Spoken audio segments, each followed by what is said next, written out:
Hello, everybody. We are live. Happy Monday, everybody. It is April 22nd. You are watching the Little Miss Jacob live stream. Still trying to figure out what days we're going to go live, what we're going to talk about. I'm figuring it all out. Listen, I have been in this industry for a very long time.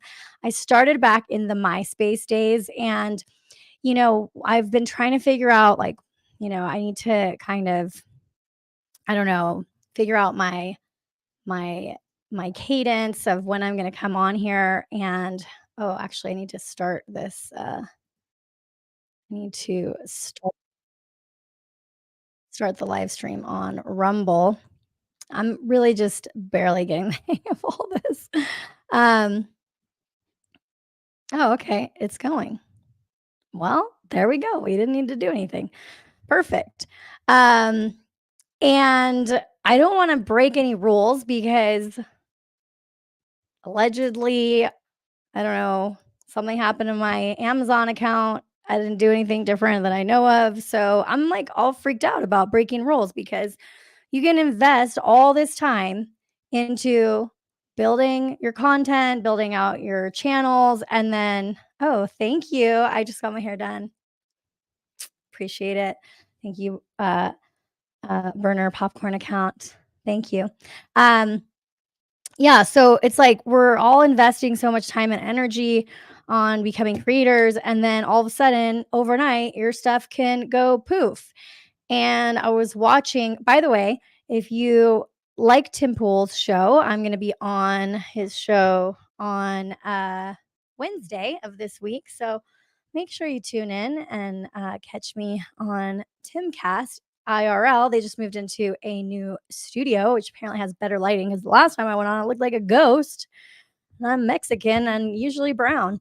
I have not gotten a response from Amazon directly. I guess I chatted with their customer service. They said that it's been sent to the right people and they're trying to find a resolution. It's not really telling me one way or the other.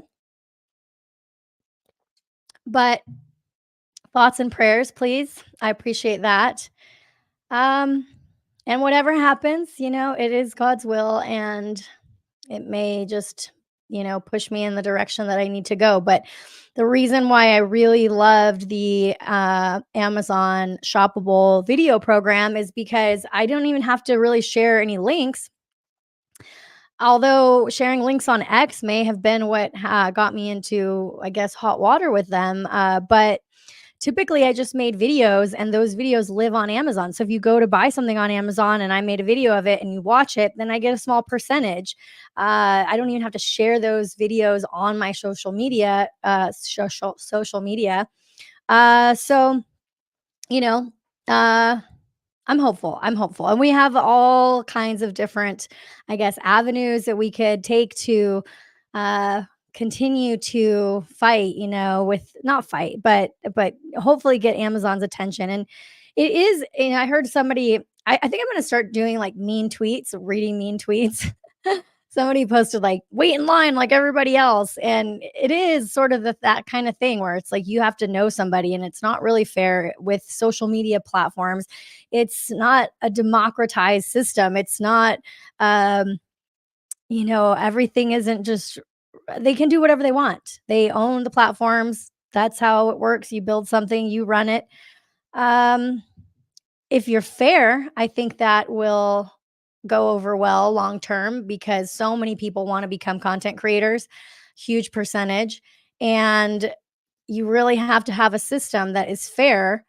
But, if you know people, you know people. So I'm using all my peoples because I don't use them very often. And a lot of people use them for me.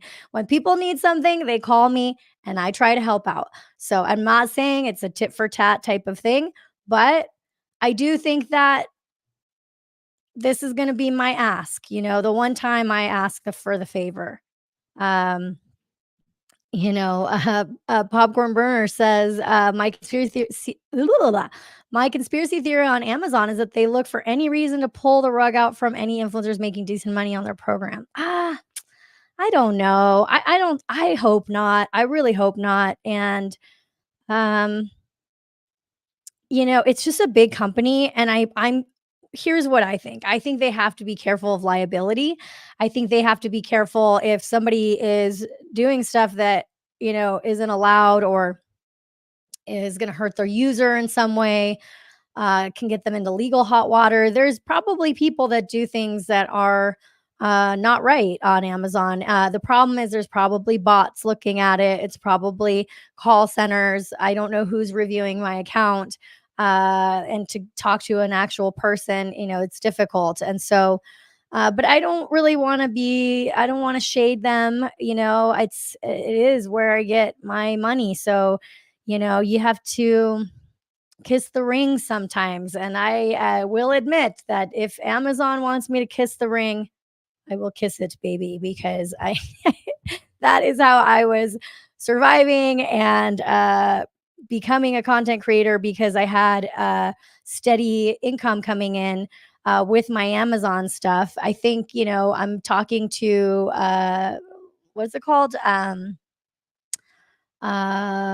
Locals people, hopefully figuring out if I should set up like a Patreon. I actually talked to Dave Neal. He has a bachelor podcast, and he does this thing because, like, I think it's called like Working with Dave, and he does it with his Patreon. So he just kind of like hangs out and lets his audience see the behind the scenes of his day to day.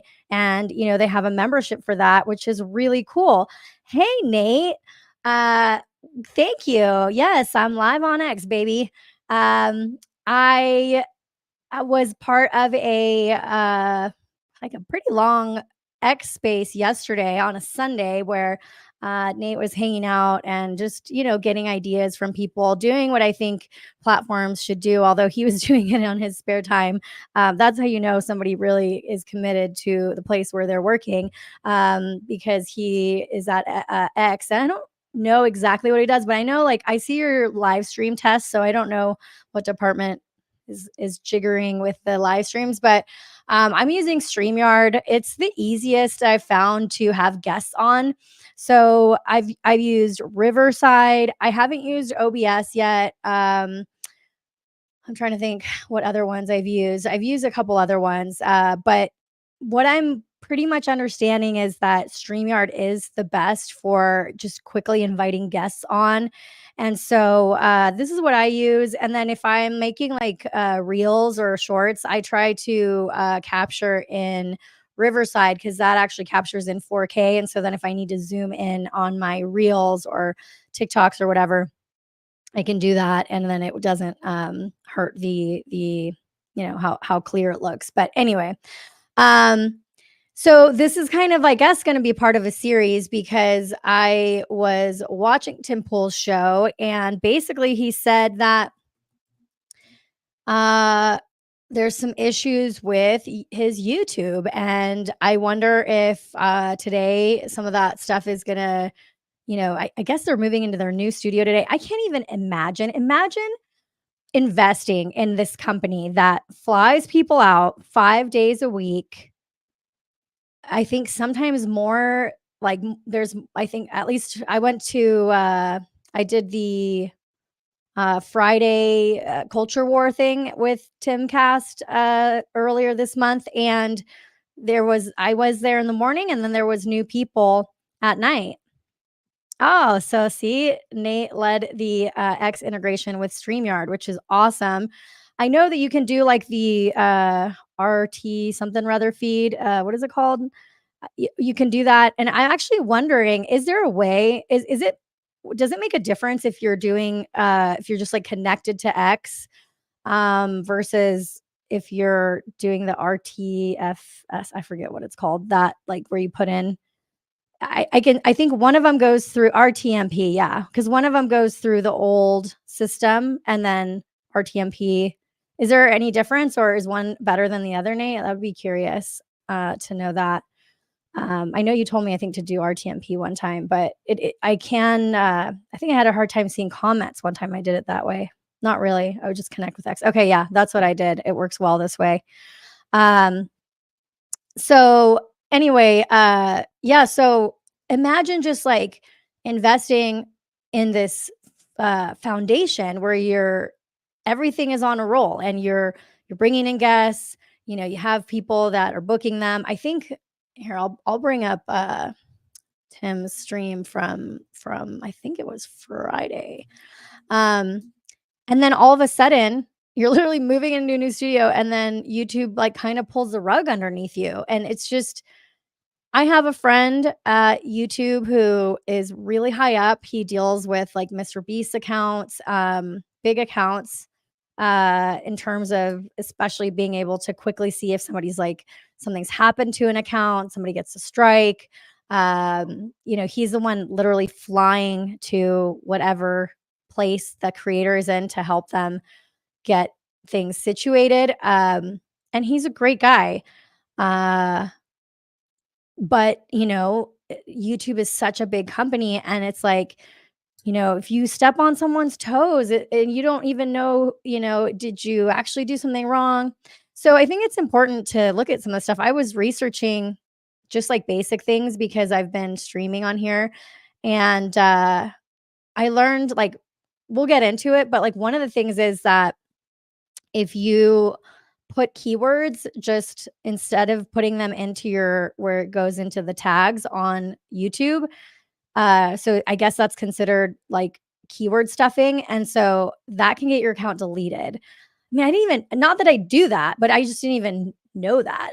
I feel like they should take you through a course. And I did actually see a YouTube video from YouTube creators that talks about, um, I guess now, like before they take you off, or if you get when you get a strike, you can actually take a class. Uh, it's so weird. So anyway, I just thought maybe it would be good to like review what are the rules on YouTube, and we'll do one of these for X. We'll do one of these for Instagram. Um, oops. I need to turn my thing on Do Not Disturb. Alrighty.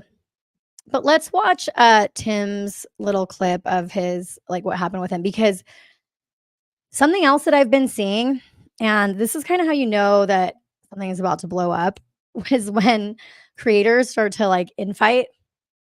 Um, the conservative media space is booming, and I think it's because it's a supply and demand thing. Because most mainstream media historically, I guess, and Hollywood is liberal media, progressive media. The New York Times, ABC, the big networks. And so it was safe. I think it was very safe to be a left leaning content creator. And even if you had any political leaning to the right, you might like keep that hidden or just not talk about it because it could be detrimental to your growth on as like a commentator, as a entertainer. But I've seen sort of a shift lately, and what's happening is it seems like there's a big demand for right leaning personalities. And because the space is so small, this happened also like with TikTokers, with YouTubers, with Viners. I mean, I think I personally have seen it in all these little different niches.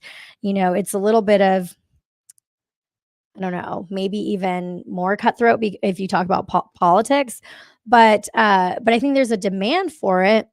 Uh, People just want, like, I think based content, like, and non woke stuff, and people are starting to I don't know, lean towards creators they can trust that are not super biased politically. Maybe they just are pointing to truth. So anyway, I've seen a lot of like right wing people kind of infighting a little bit. I saw like PBD and Jason from the Blaze. There's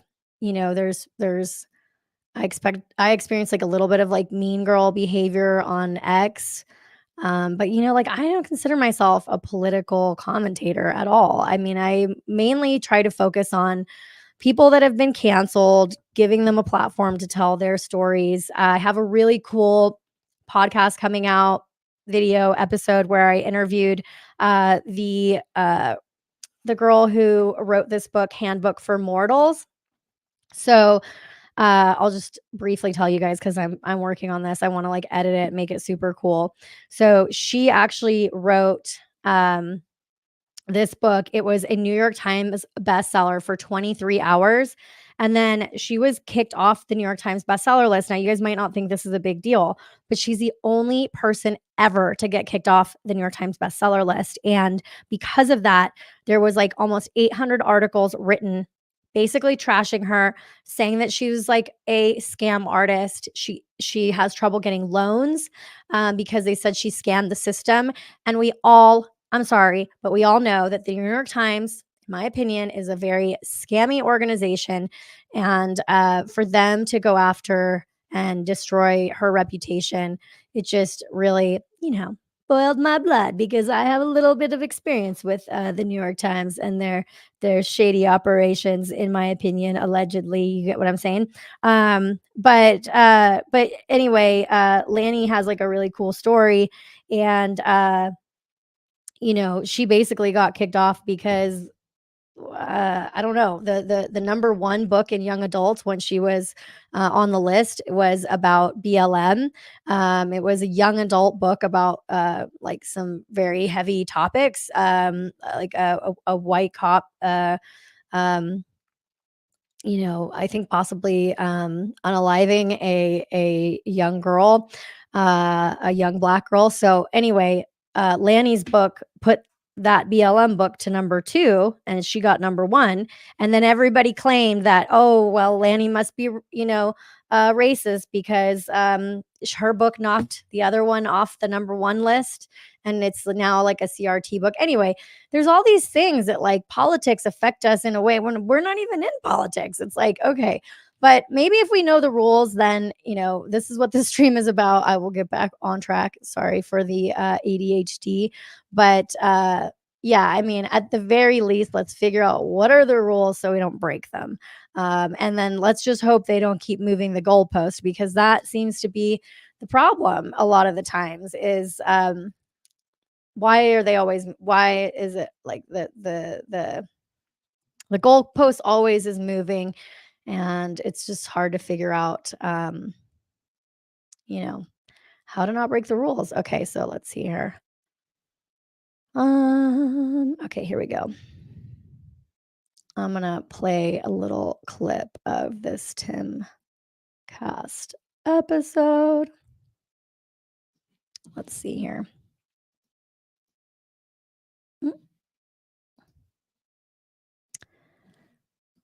All right.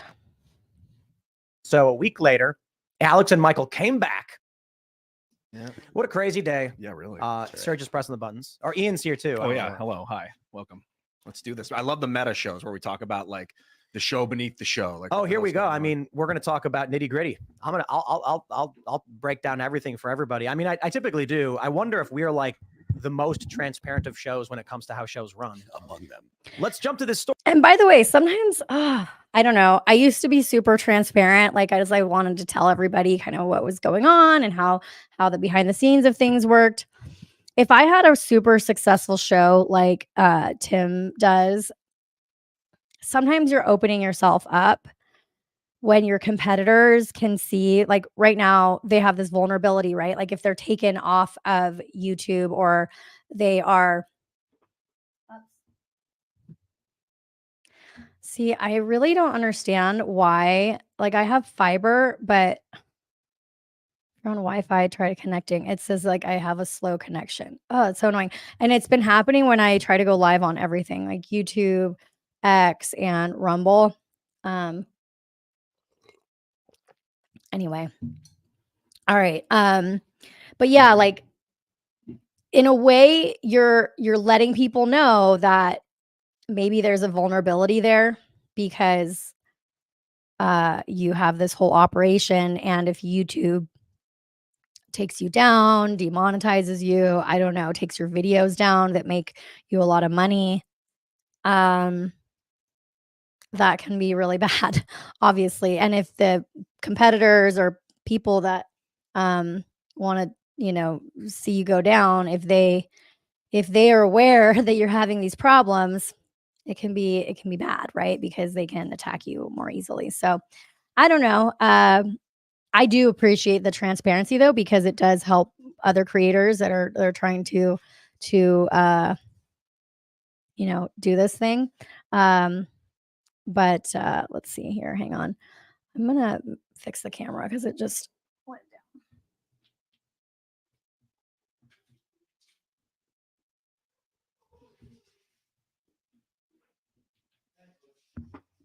All right, hang on. My boyfriend just got home.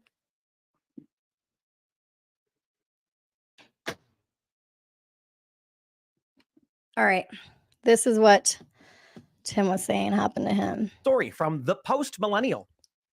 So earlier today, I was working out. I had a great mini ramp session. I would say I'm around 20% of my capabilities. I haven't skated mini ramp in a very long time. And Richie and I were getting the session going. I burned 1,600 calories. It was glorious. Then I went to physical training, and I almost passed out because I was really pushing it. I heard you were talking about like your blood pressure was like you felt like you were gonna. Oh no, your VO2 watch max was telling you that you maxed out. Yeah. Yeah. I had about 33 minutes of VO2 max, and then as soon as this, I get a message from Dane, our social media guy, and he's like, "Hey, take a look at this." And it says your videos have been removed. So the two biggest Timcast IRL shows on YouTube were deleted, both today, 3 years after they aired, with retro. So, by the way, if people don't really know how YouTube works, it's like if you make a very popular video, it will continue to earn revenue while it's on the program. It's like your residual income. So if you have like a really big episode, I know a creator that said that, 1 or 2 videos were earning them, 20 grand a month or something like that. So, I don't know. I guess we could go and look and see how many views those had, but that's a pretty big hit. And it's like, how can you plan to run a media company if you have no idea? Like, for me, when I'm doing my Amazon stuff, it's like, I know how much I'm making pretty much per month. I know that can cover my bills, my, my rent payment, my car payment, my insurance, things like that. And when you have that covered, it's like you can be creative. I think it's really hard to be creative when you're stressed out about money. I mean, let's just be honest, right? And so, I mean, obviously, Tim has a much bigger operation than I do, but it's just a reality. And that's why I was outspoken about the whole Nala Ray thing. People were mad at me because I spoke out about that, but I just like it really bothered me that somebody was saying like, oh yeah, you can, quit your OF job. She made like 2 million the year before and said like, oh, I'm just going to go live on TikTok, with conservative, modest clothing on and make money. And it's just like, why are you putting that out there? It's not that the reality is that you're not going to make, a ton of money from doing that. Certainly not Jeep Wrangler money, which is what she said. Anyway, I'm not going to get into that today, but just so you guys know, that's why I spoke out about it, because it's like, don't lie to creators. Don't lie to people that like are really trying to do this. If you want, like, people need to know that this is hard work. It's a grind. Like right now, I am not monetized on YouTube because I switched my AdSense account because I guess I had 2 by accident or something. I don't know what happened. But I like disconnected it, tried to connect it, and then so I can't get super chats on there. Rumble is the only place I can get super chats. I get X allows us to have the like Venmo and the Cash App thing on there. I don't know. I don't really think people are like, people like to be able to comment and then have their comment highlighted and show that they are supporting the channel. There's just something psychological about that, about, maybe how YouTube has ingrained that in our minds that's what you do. And I mean, I get it. That's how people want to do it. And I mean, YouTube takes a big percentage out. We'll dive deep into this today because, while I've been really behind the scenes with a ton of creators, I really haven't done my own channel in a long time. And So sometimes I'll start showing like some of my old videos just for fun because I was like such a nerd. I'll show you guys like back in like 2009. When did YouTube start? I have like a bunch of old videos. I have the youtube.com/LittleMissJacob and I don't know how to get into it. I was so bummed about that because I literally have Little Miss Jacob on everything you can think of. And I don't have Little Miss Jacob on. I have it. It's my channel, but I can't get into it. So um, yep. Burner says Joe Rogan said he was podcasting for 5 years before it started being profitable for him. Yeah, it's a freaking grind. And anybody that says it's easy, I'm sorry, but you are what do they call it? With Gen Z, they call it Delulu land or something. That they say Delulu. Yeah, you're Delulu if you think it's gonna be easy. People need to start realizing that making money with content creation typically takes a year to really start making anything. Yeah. And like I think somebody posted on Twitter today, or sorry, on X. They were saying what makes YouTubers fail. I think it's really just the fact that people have to make a living and take care of their families and they don't get enough runway to make it because in order to be creative, like my favorite video is probably episode 3 of the Elder Millennial Show, which we've changed the name now to the Little Miss Jacob Show. But it took me like, I don't know, a couple days to write the script, a couple days to research it, a couple days to put it together, a couple days to edit it. And it's, it's my favorite video, but to make something like that every day, I would need a team. So if you have to like I do consulting on the side to make money. If I had to drive for Uber or whatever, for me, like the consulting stuff, it does take my mind share away. And it's like if a client calls me and I'm live streaming, like I got to pick up the phone from the client. I can't just like, tell the client to F off. So there is something to be said for putting your entire mind share into being a content creator. And I think that's why a lot of young people have been able to do it because probably, they live at home with their parents or their parents are paying for them to go to college and they're able to, do this stuff. There's probably a lot of mommy bloggers. I've seen a lot of like mommy vloggers and stay at home moms that good for them. Their husbands are supporting them. But, if you're in a situation where, you have a partnership, you both contribute to the expenses of life, then this is the reality. And I'm not complaining. I'm just saying this is the reality. And if you shouldn't lie to people, creators shouldn't lie about it. So anyway, all right, let's keep going. Sorry. Retroactive policy enforcement that they claim were always in effect, but only now they decided to remove. The biggest episode on YouTube, of course, was Joe Rogan, Alex Jones, Blair White, Michael Malice, me. I believe Luke Rukowski was there. Ian was there. Drew Hernandez was there. It was a massive show in Austin in this trailer. Joe Rogan pulls up to our big trailer mobile studio and he comes in and we're like, let's roll. And we had like 160,000 concurrent viewers. Massive. There's no policy violations. We talked about things everybody always talks about. We're very, very strict on this show. You guys know we've deleted episodes live during the show, and we've been working on engineering a dump button, which basically means if there's ever a policy violation, we hit a button, and then there's a delay so that whatever violated the rules never appears, and we don't have to take the show down anymore. So we built all this. Show's deleted. The other episode was the Michael Malice, Alex Jones episode, which was our second biggest, which we did after they took down the first one. Alex Jones and Michael Malice came on the show. It was hilarious and fun. They deleted it and gave us a warning. I think I'm going to have to like go back another time and watch those because like I'm so curious what about those shows were not right. Oh, what's up, Gun Club? I can send you a link if you're around. I don't think Gun Club's an attorney or anything, but when you do content about guns, you really have to understand the YouTube TOS, which is why I was telling him if he wanted to come on and give me some insight, because I know he's been a creator for a while. But yeah, it's like, I think Tim says in here that he doesn't even know like why. I don't know if they gave him a reason. Let's see. I don't know if I don't think we ever got a strike from it. No, we didn't. We got a warning from it. And the warning was on the channel for 2 or 2.5 years. As soon as this happened, I'm on the phone with Google and they're saying, we can't tell you what the policy violation was. And I'm like, how are we supposed to do better and fit your terms of service if we have no idea what you're mad about? And they're like, too bad. I said, okay. So I had all of Okay. And this also happened to me kind of with Amazon.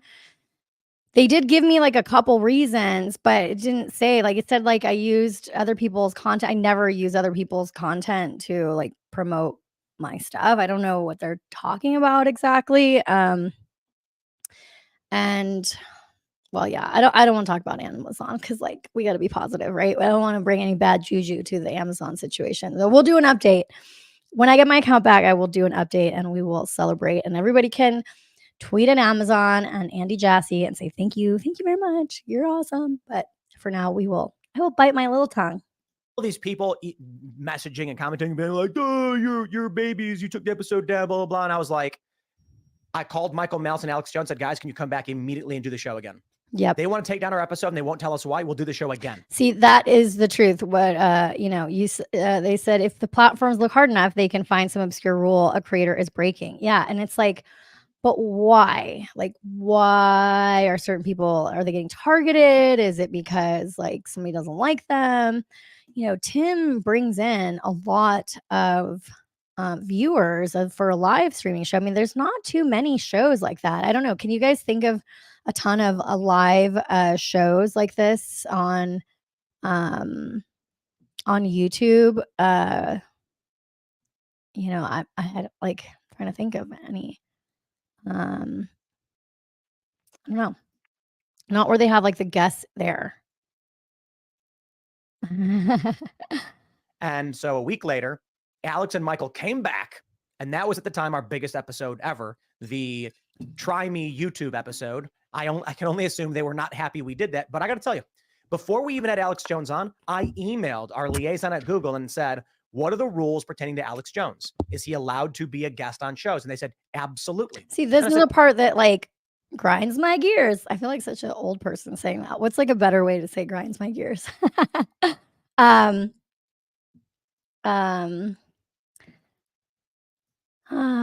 Sorry, my boyfriend's like, come eat your food. I'm like, I'm streaming, babe. Yeah, I like, how can they tell him that it's fine and then they say 3 years later it's not fine? Okay, you guys have no issue with this then? I said, no, he just can't have his own channel. I said, done. They deleted the episode. They found whatever reason. We did the show again. No problems. But over the past, by the way, these companies make so much money. Like, while it probably does bring in a lot of money for them, like, maybe some of the politics, like, I don't know. I also don't like to be conspiracy theorish because my friend at YouTube, like one time I have a friend who is like a conservative commentator and comedian, and we thought that she was, what up? My buddy's in the house. If you're around, you can jump on. I'll send you a link. Here's what I'm going to invent, you guys. I'm going to invent like a way to put in the StreamYard link so that any of your like guests that you normally have on your show or that you like to invite, they could just like go to a website and then they could just get the link to jump into your stream. You could like turn it off or on. Don't you think that would be a good idea to basically, that way you have like your rolling group of people that are you're welcome to invite on stream. I was gonna like hack it in a way, just like maybe doing like a shared Excel sheet, and then just like every time I go live, just remembering to put the guest link in the sheet and updating it. I'm just not that organized. So, eventually, but yeah, that would be cool. Cause then I could just like give the link to people, and then I could like put, if I like, yes, no, maybe if I want people on it or not. Anyway, I got all these ideas. They should hire me at one of these platforms, but you know, I don't have all the pedigrees. I dropped out of San Diego State because I was building apps and stuff. Anyway, several years, All right. I've actually spoken with people at Google and they said they were great episodes. They were fine. I've had people be like, oh, my friends work at YouTube. They're big fans. I've had people who work at YouTube tell me, I love watching the show every night. They took down our 2 biggest episodes at the same time. One, they claimed we promoted QAnon. That is, I say defamation. I've never. So I don't even know what I'm so dumb. I don't even know what QAnon really is. I really don't know. I just know that they like said that Jacob the shaman was like a QAnon shaman, but he's not. He's not at all. Okay. Promoted QAnon. I mock people who are promoting QAnon. When people on the show ever mention anything about it, we say that's silly nonsense. They claimed that we had some kind of vaccine medical misinformation. So you didn't get a strike on that one, but it's okay. Here's what this means. I'm on the phone with Google. Immediately after this happened, I get an email and they're like, we just want to let you know we took these episodes down. And I said, 3 years after these episodes aired, you are now claiming a policy violation. And they were like, well, it was always against the rules. And I said, okay, here's what we're going to do. I will instruct my social media guy right now to delete every single video off the Timcast IRL channel. We will air the episodes and a week later, delete them from the platform. We will put the clips up and a week later, delete them from the platform because that is the only thing we can do based on retroactive policy enforcement. If you tell us what we're doing is fine and we behave in that way for 3 years, I've got 1,000 episodes. I said, we've got 1,006. I would be freaking out. Like, I would be freaking out if this happened to me. Episodes, probably about 990 are on YouTube, plus every single clip, which is 3 to 6 clips per episode. And you tell us what we did on that show was fine for 3 years. That means from that point on till today, we did the exact same things we did in that episode. How many episodes am I supposed to go through now to figure out if they violate the rules? And I was told by the person at Google, well, I don't know of any other episodes where this is an issue. And I said, sure. And you didn't know for 3 years this episode was an issue. So my only option then is to delete every single show off the platform, or you're going to ban us. What they effectively told me was, no, it's fine. You're fine. And I said this. Okay. Then someone at the highest level of Google or YouTube came down to you guys and said, delete those episodes. I don't want them on the platform. Make up a reason. And you're telling me it's fine and we're not going to get banned. See, here's the thing too. It's like, how do you not get all conspiratorial if like you don't know? Like, I don't know. I feel it's kind of like that stuff that's going around right now with like Tucker Carlson, like talking about like the 9/11 building or something. Sorry, my lips are kind of chapped. It's like if you don't tell us, then we're just gonna like assume that something is wrong. My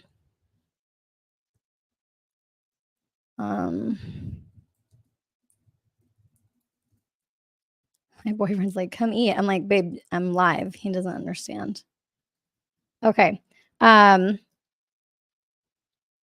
It's some boomer conspiracy theory, but people blow it out of proportion. The amount of people who believe it is pretty small, in my opinion.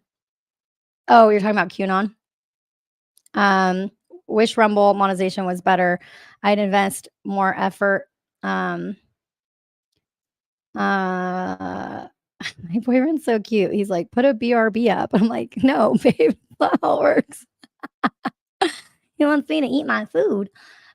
Wish Rumble monetization was better. I invest more effort into that platform. I've been syncing my content for 2 years and it's only made $9. Dang.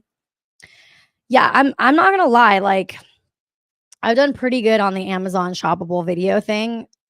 I mean, that's been bringing me the most money ever. My boyfriend is so like, he has like 40 Instagram followers. He's like so very offline, which is so great. I love that about him. Because I get to be the center of attention. I'm just kidding. I'm not that narcissistic. I actually wish he was like, I don't know. Do I? Not really. He's just so chill. He's really chill. My boyfriend is. Okay. Because you know it's political and it was someone at Google who ordered the shows to be removed. If that is not the case, then you have retroactively placed policy enforcement actions against us, which leaves me with no alternative but to delete every video off this channel. Otherwise, at any moment, we could be banned. And they said, no, I don't know. I can't tell you that. Okay, great. You can't. Well, I immediately made some calls to top men who I will not reveal. We have big plans. So what does that mean? Does that mean top men at where? At X? At top men. What are we talking about? Rumble? Top men at YouTube? What could this mean? We all have our people. Like I told you guys, I have my friend. I don't like to use those favors very often because like you don't want to, you know what I mean? Like you don't want to be always asking for stuff. You got to save that ask for like something really important. So Rumble says they're ads. Okay, because I guess you have to have advertisers. That's the only way that advertisers or members. And I really think that members is probably one of the only ways to monetize quickly. I have a guest that just came. Let me see if I could add him to the stage. Hang on a sec. I got to jigger my thing here. Hang on one sec. There we go. Well, I'm going to move us around. Hey, how's it going? Oh, doing well. How are you this evening? I'm doing great. Thank you. Introduce yourself to the stream here. Thank you for joining. I know we talked about this, and I'd love to get your insight on these rules because I'm a newbie. I'm a YouTube newbie. Well, I'm somewhat of a newbie on the YouTube side myself. My name is Mike Sullivan. I run a couple different channels, one of which, the larger of the two, is called The Gun Club. And I do primarily on Rumble and I do some on YouTube because there's a lot of, I mean, like you said before, when you mentioned you do with firearms, I'm like, if you only knew. Mm-hmm. Well, so my friend that works at YouTube, that he helps the firearms channels so that they don't like go down, you know, because there are you can do them. It's just very yes. Yeah. And tricky.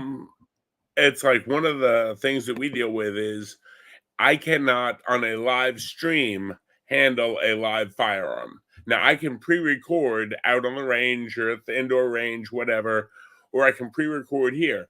If I'm doing a demo on a new firearm that's out, a lot of times I'll do a live show on Rumble exclusive, record it on StreamYard, and then post it later, post it over the weekend, whatever, because I can't handle a live firearm.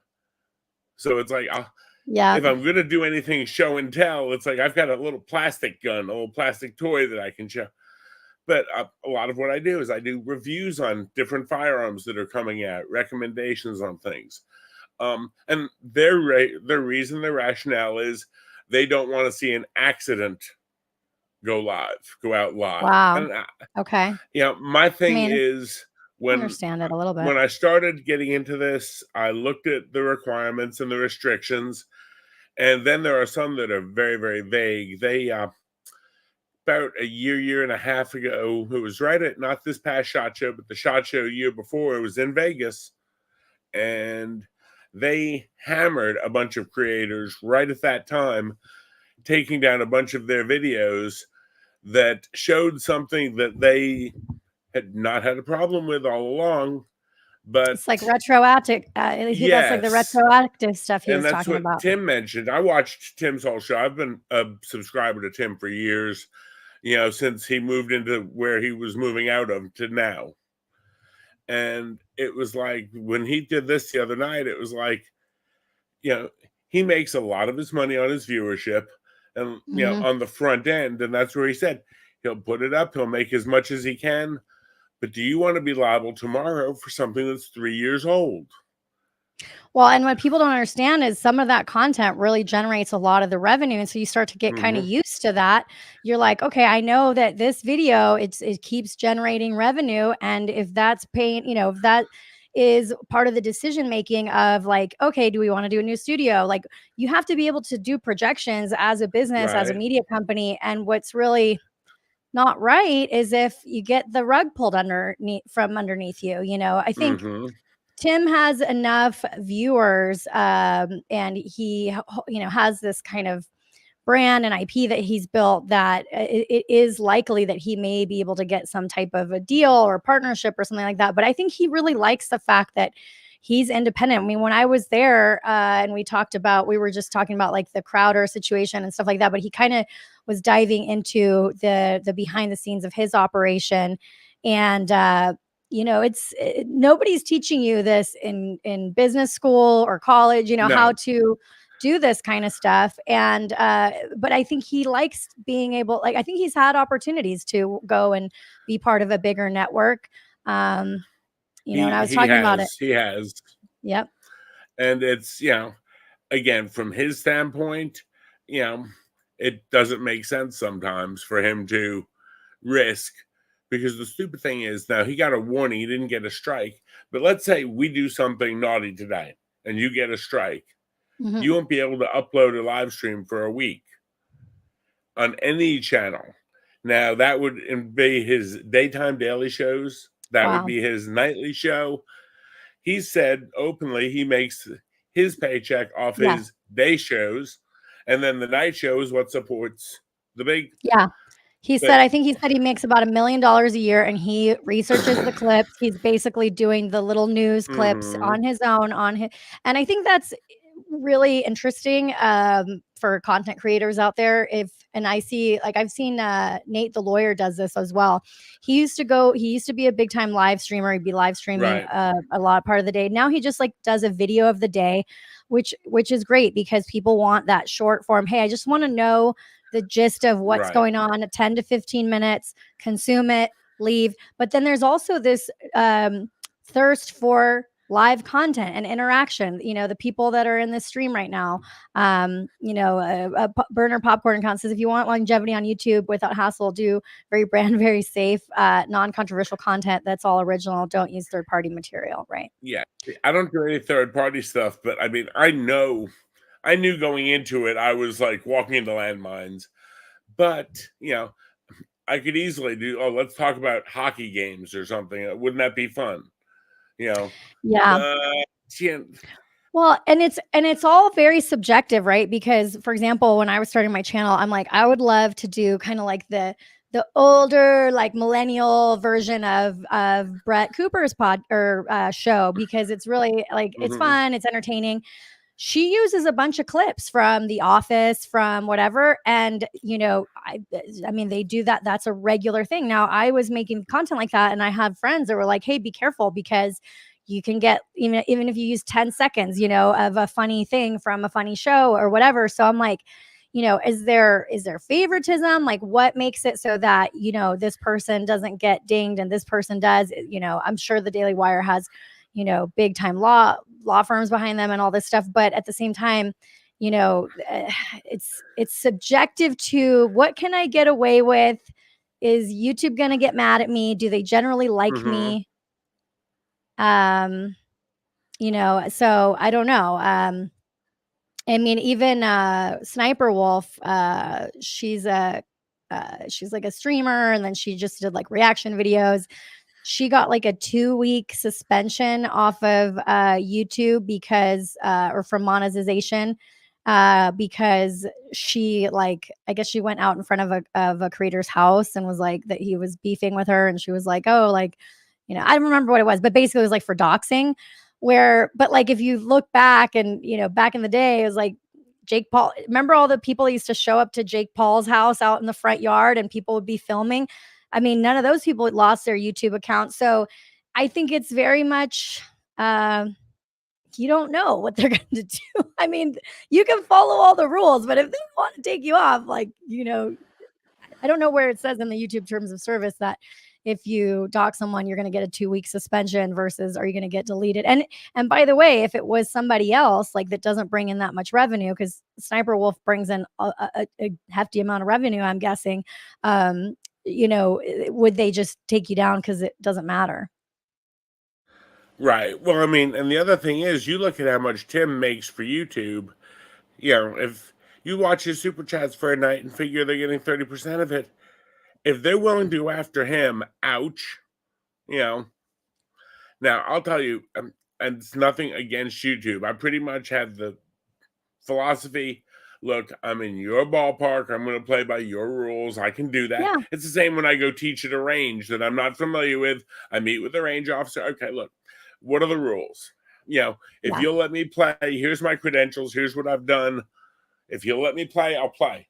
If you want me to, okay, fine. I got it. I'm in your house. I'll play by your rules. But I mean, if they're willing to do that to Tim, it's like, oh boy, where do the rest of us stand a chance? Now, again, Chris over at Rumble, they have been, you know, pretty much wide open. They've been able to do a lot more on there and let people get away with a lot more on there. And he supports doing it. And he's like, you know, as long as you're not doing anything illegal. Now, Right. the Right. money is not, the money and the eyeballs are not in Rumble the way they are with YouTube.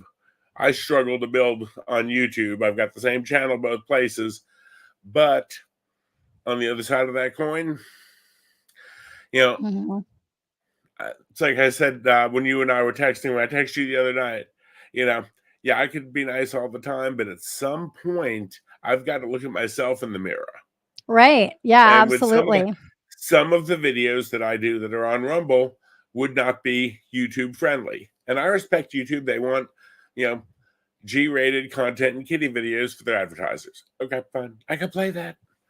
But on the other side of the coin, yeah, by trade, I'm 25 plus years fire EMS paramedic. Oh, I've wow. seen a lot of really wild stuff out there. When I started doing this and talking about, you know, personal safety, personal security, being your own first responder, these days I talk about topics that are not particularly, you know, G-rated. I would say they're Right. not Disney approved, but we don't know what will happen with them. But there's days that I, you know, I'm sorry, I'm talking about the real world. The real world isn't Right. G-rated.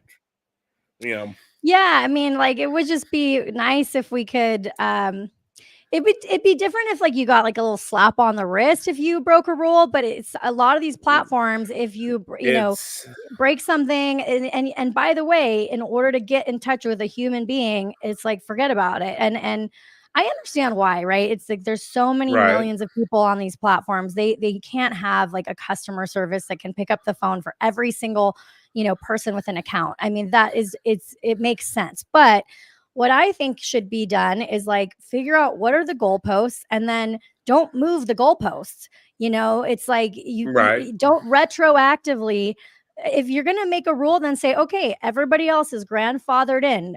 You know, you already made the video with Alex Jones, fine. You can't make it anymore, but going forward, but anything that was already on there, it's fine, right? I mean, that Exactly. is common Or sense. if something is on there that, you know, if it's deliberate, if it's obviously deliberate, okay, fine. Hit them hard for that. But on the other side of the coin, don't, you know, the ones that I tiptoed over the line and the line was so gray I didn't know, Right. you know, ooh, bad, sorry, won't do it again. And if you look, well, gee, he's been doing it for 2 years. He hasn't done it before. Probably won't do it again. But again, I started out, I said, look, I know that anything, again, live firearms on live streams, nay, nay, fluff, fluff. Okay, fine. I can do that. I'll do them on the Rumble channel. I can do it, you know, different things. And I can respect YouTube. Hey, look, they're letting us play. I think you said it great before. You really, really said a mouthful before, and they need to have classes. They need to make it simple. You know, if you wanted to make me go through a 4 or 5 section class and answer a quiz or do a bunch of stuff, I'm fine Yeah. with that. You know, I want to play by the rules Right. as much as I can, you know. Yeah, and it's like some of these things aren't even super obvious. Like, so let me actually, let me pull up the, I'm like, again, I'm not an attorney, but okay, these rules should not be so difficult. Oh, hang on. Oh, Yeah, they shouldn't be so hard that you need an attorney to read them, right? Because you're a Right. creator. Like, they should make it so easy to understand what are the rules, so that any person. So let's see if that is the case. And Mhm. okay, so community guidelines. Okay, community guidelines, blah blah blah. Let's just see if there's like some bullet points really here. Okay. I wonder how long this is. Oops. Okay, let's just so so okay, we'll just kind of like skim this part up. So there's a lot in here. And did you watch the part where Tim Pool said that they offered him to like take a class? I Mhm. saw that on one of these videos. So if you get a And strike, you can like take a class. right. And then basically get it. It's like a driver's whatever. It's like your driver's test or something. Like, Right. let's see here. So community guidelines. Let's see.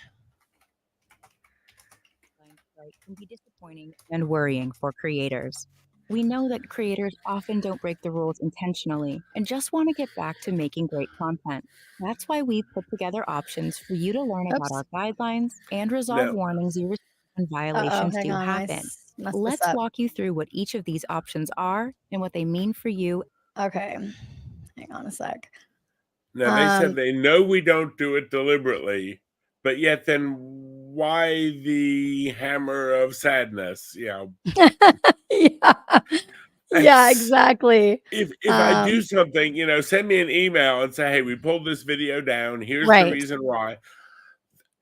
Again, when Tim has a YouTube partner manager and all of his connections and can't get an answer why, it's like, It's man, definitely do the rest of us stand a scary. chance? It's scary. Yeah. Exactly. It's scary for the rest of us. And your channel. First, Let's a quick reminder about what community guidelines are. YouTube's community guidelines outline what type of content is and isn't allowed on YouTube.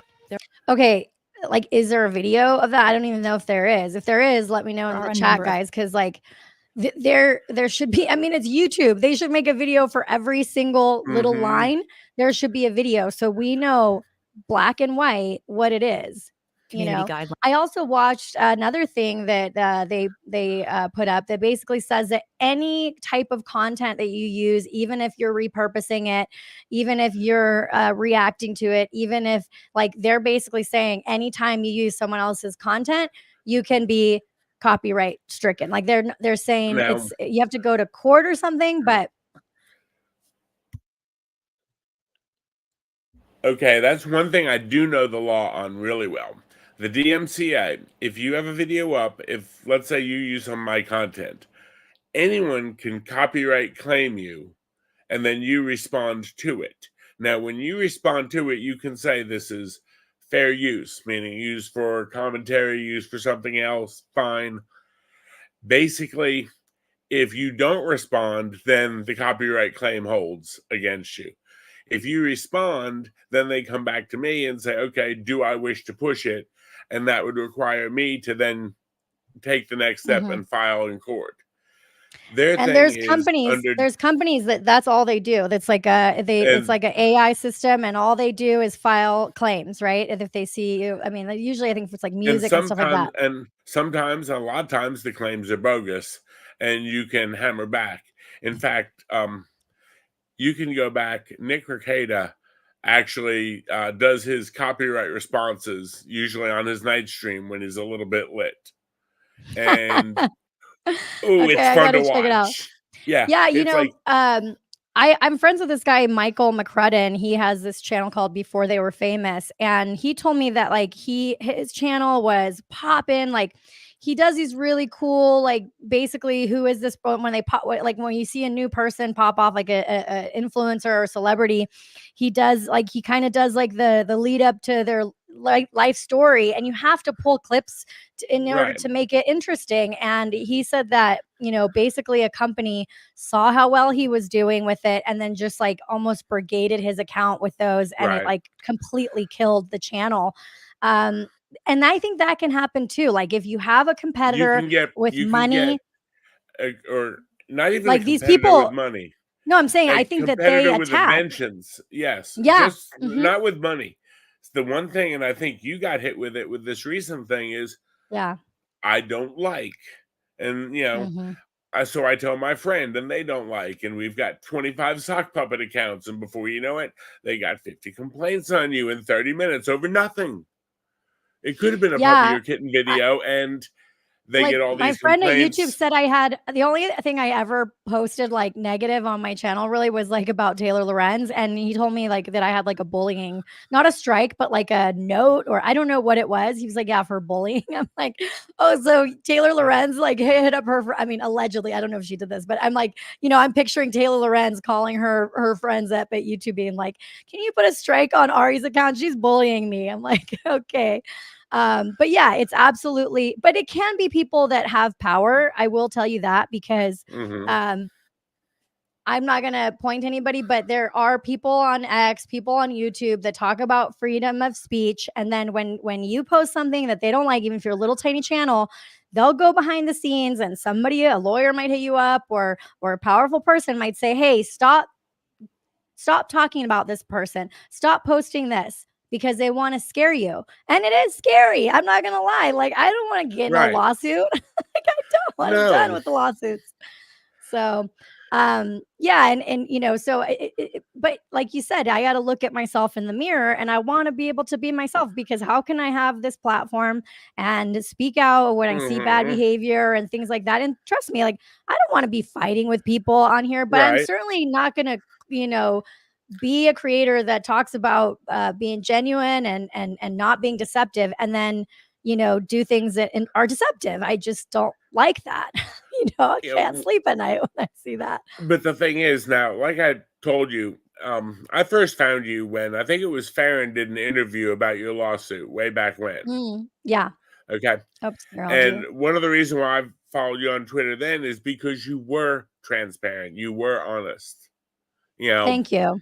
you get the credibility from being decent and honest. Right. It's like, and well, Yeah. Yeah, no, for sure. I mean, and here's the thing too. It's like there's a difference between like making mistakes and then right, correcting them, like and then, or there's people that are just flagrantly, I think, they don't really they're not careful about things they post. But I'm the right, first to say, like, if I did something wrong, or please call me out on it. And I have friends that would do that for me. But it's when these bad actors sort of like brigade your account or whatever. But it can take effect in the sense that, like, to be honest with you, if you don't like a Instagram creator, or like maybe even a YouTube creator, you could send them a bunch of fake followers. Like, you hmm, service to send them a bunch of fake followers, and then like their accounts were going to be screwed. I mean, that's sad that can happen. And if somebody gets caught doing that,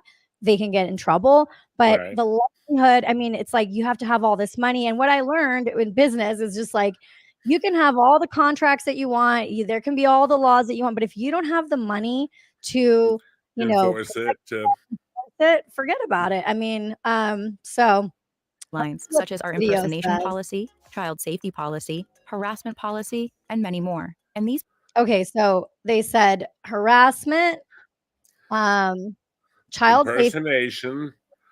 Yeah, Um, let's go back to uh, read our community guidelines. Let's see.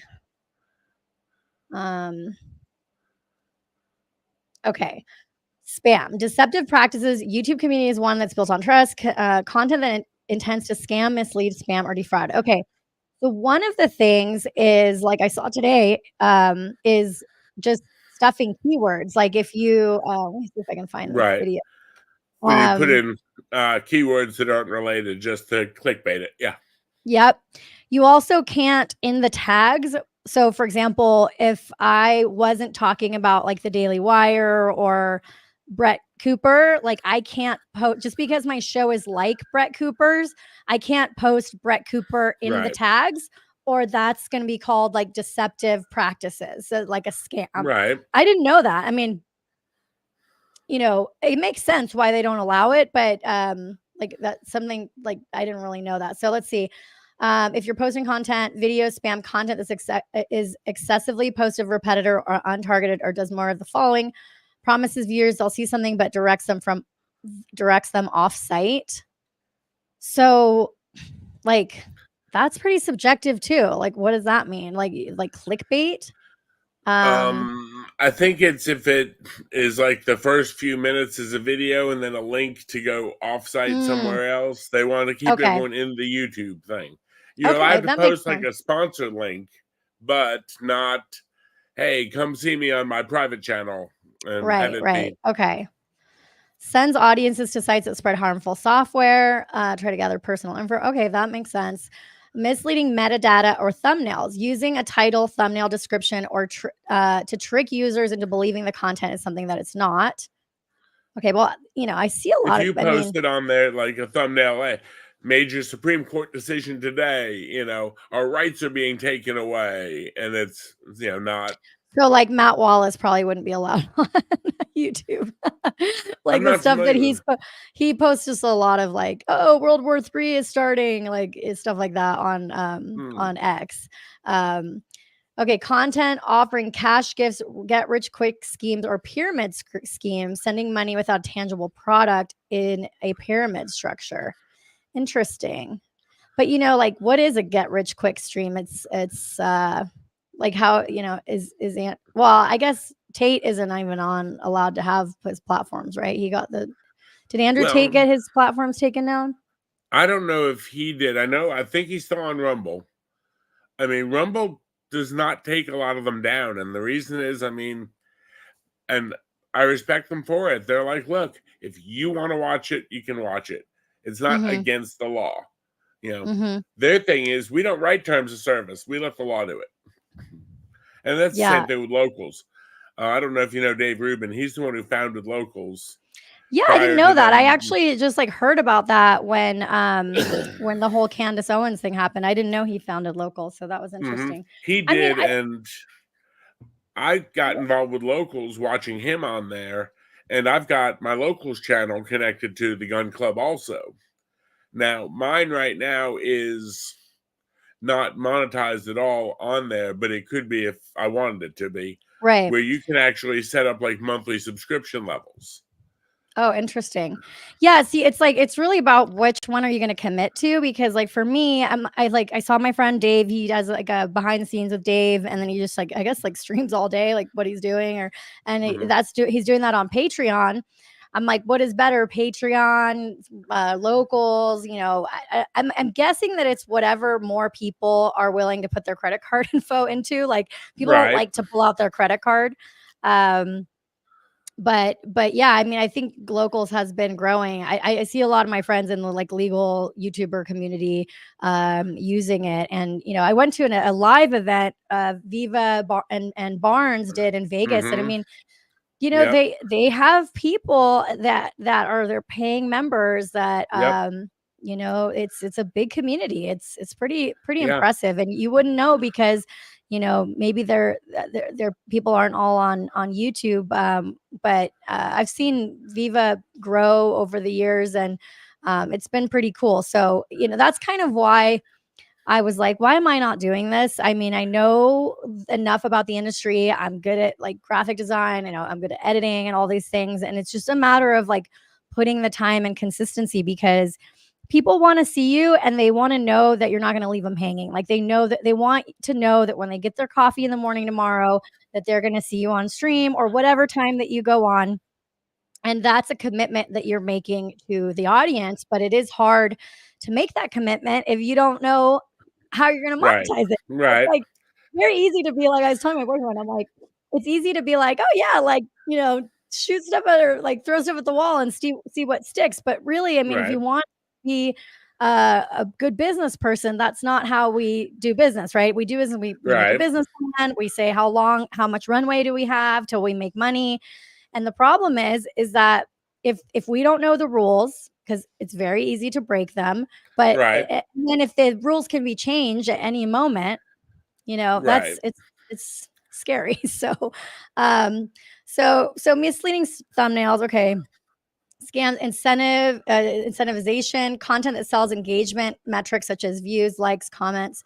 Okay, so if you're like selling spam, basically, okay, that makes sense. Content spam, comments where the sole purpose is to gather personal info from viewers, misleadingly driving viewers off YouTube or to promote. Okay, so another thing I saw is that, and I don't do this, I wouldn't have thought to do this, but if you do like a follow for follow, or if you leave like the same comment over and over again on Right. a YouTube channel, then you can actually get kicked off YouTube for doing that. It says now repetitive comments, leaving large amounts of identical, untargeted, or repetitive comments. Also, if you like keep, if you're in the comment section and you're like, oh, watch my video, and it has nothing to do with it. Right. I think it's kind of like what Elon says he doesn't want on X. Like you see it a lot on The X where there's engagement like, farming. yep, which, again, is like, it's a bit subjective. I understand why, these people have to really spell some of the stuff. I mean, these platforms have to spell it out. But it makes sense. Third-party content, live streams intended to stream content that belongs to somebody else. Okay, that makes sense. So like, you're not allowed to steal people's like movies or, Right. but it's also like, how do you stream? Like, okay, I guess like just earlier I was streaming Tim's show. Technically, Tim, if he didn't like me or he didn't like my content, whatever, he could copyright strike me, correct? Like he could say Right. he's using my He content. could, and then your response back would be that was, fair use. It was presented not for presenting his show, but for commenting on what's going on with his show. The same way Yeah. he shows a news clip or something else that he comments on. He provides commentary on the news clip. You'd be providing commentary on that show. Right. So it would be, he could copyright strike you, but you can then respond that it was presented fair use for commentary on the situation going on as part of this whole discussion we're having. Right. And then, they would go back to him and say, okay, she says it's fair use. That's for the court to decide if you want to sue her. Right. And, I don't Now, he particularly wouldn't do like that. him. Right. No, I know he wouldn't, but I'm just saying, you are taking the risk of, anytime you Yeah. post other people's content that Right. can happen. And, I don't particularly like him, but H3, I think they had kind of like a famous copyright case, Ethan Klein, and they fought it because they said that, if this happens to us, then a bunch of people are going to, do this to other creators. And so I didn't like take a look at that case that much, but I know that they fought against basically these frivolous Right. like copyright things, which, it's good that he did that. So, impersonation, that makes sense. You can't impersonate people. I don't know what's wrong with my mouse. So I might need to move this a little bit. Oh, that's fine. Trust me, I'm living in tech issues right now. Oh yeah, you were saying that you were dealing with some weather stuff, right? Yeah, we got the house got struck by lightning. Well, my neighbor's That's house got struck. insane. Well, my neighbor's house got struck. We found out. I don't know. I know I told you that our modem and our internet and everything was down here. I Mhm. found out later that night that they told me their house, both their air conditioning units, it blew a hole in their wall and it fried all their computer stuff over there, Oh including their wow. internet. Well, they're on cable internet too, so I'm guessing it might have ridden over and taken my modem out. I don't. Well, I'm That's glad why. everything's okay. I'm glad you were able to Yeah. jump on. Oh, So, it's and been a fun Popcorn Burner weekend. account says they have 100,000 followers and they don't have like a rep yet, which Right. it's I hate that about it's like I don't know, like, and then it's like, who do you even contact about that? I mean, I have a contact, and it's like he's so nice and helps me out, but it's like it should be fair for everybody. I really Mhm. wish it was. The funny So thing let's is, see. I Oh, go see ahead. Melanie is in the chat. She's one of my regulars. She's actually one of my firearms students that I convinced. She had like shot a gun once in her life 11 years ago, and she's actually now goes to the range about once every 2 weeks with me. That's so cool. When, Well, if you're ever out in when Vegas, I would love to try my try out going to a shooting range or something. I Well, know they have and them I'll here tell in you, Vegas. oh yeah, there's a few one out there, but if you're ever anywhere around upstate South Carolina, or if anyone is, I'm a firm believer in, one of the reasons I started the channel is firearms theoretically are for everybody. You can learn. It's never too late to learn. I grew up in a house that my mother absolutely hated them. I mean, my father had a relic that he had brought home from World War II that he had disarmed a German officer of, and my mother made him get rid of it. Oh my gosh. Yeah. That's how I feel about motorcycles. If my boyfriend ever wanted a motorcycle, I'd be like, absolutely not. But I'm not so much about guns. I feel like motorcycles are more dangerous. When I worked law enforcement briefly up in North Carolina, I was coming home one day from work, and my mom had called me, and she needed me to do something. She was, at that point, my father had passed away, and there were things around the house that I'd run out. It was about an hour from where I worked and where I lived to run out to her house.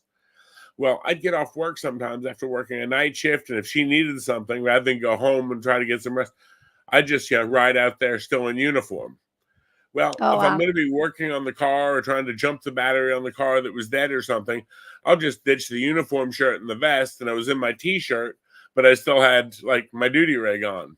I'd walk into the kitchen, my mother's sitting there having breakfast.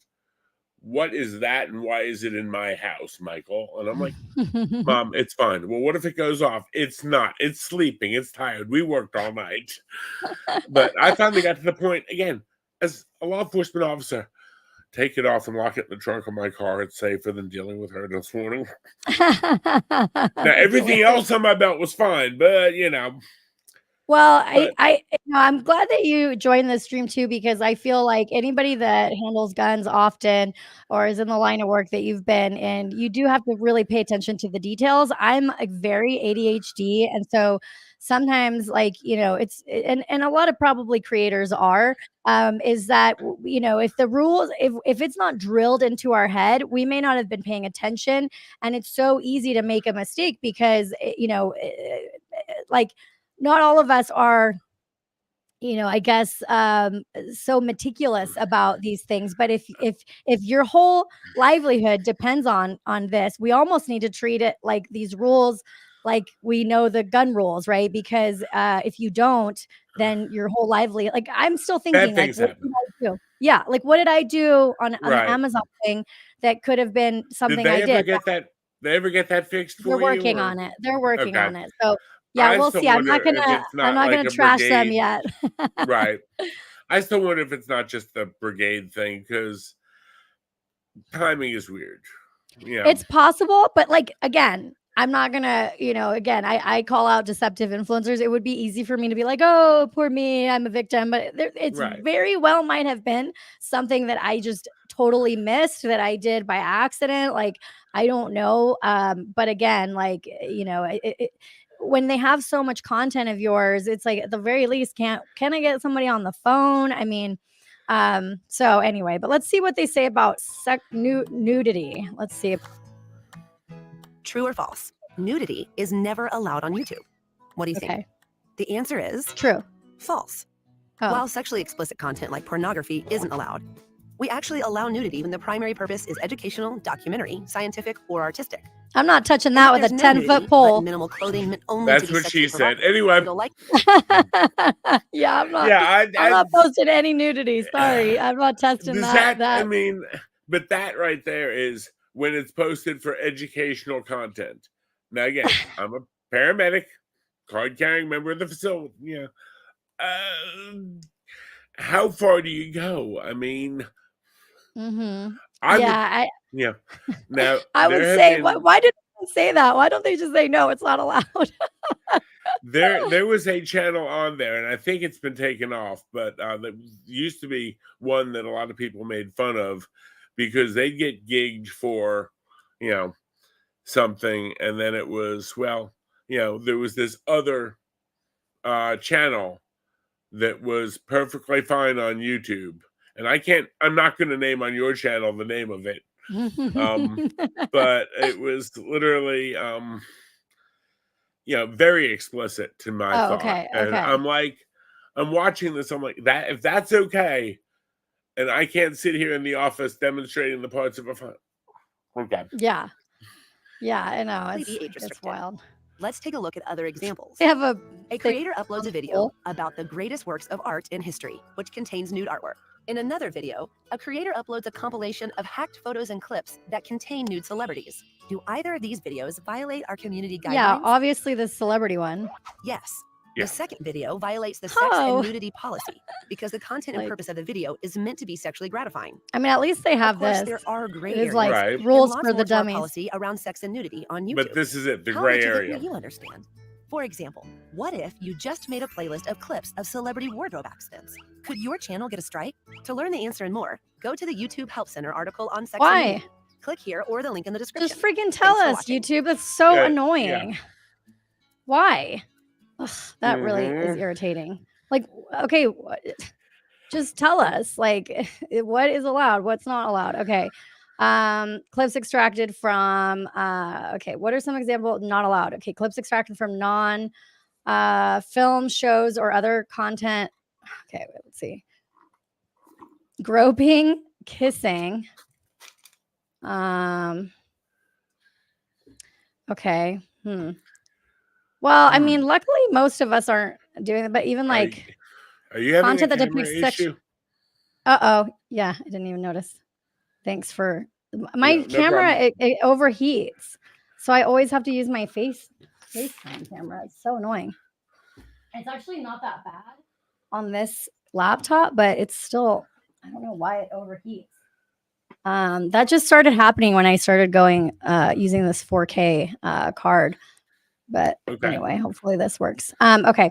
So, all right. Well, we don't really care. We're not posting nude stuff. Yeah. I guess I don't really care that much about that. I mean, that's like a little bit self-explanatory, but let's see what I think maybe the hate and harassment, it would be interesting because it's like, is that all subjective? Like, okay. Read our hate speech policy. Okay, Well, let's I mean, watch this then. silence. Hate speech is bad, but silence is also violence. So I'm now lost somewhere. Well, it's like, what is What's hate speech? Just like not liking somebody? Okay, this is one where I think a lot of people are getting dinged. I bet you anything.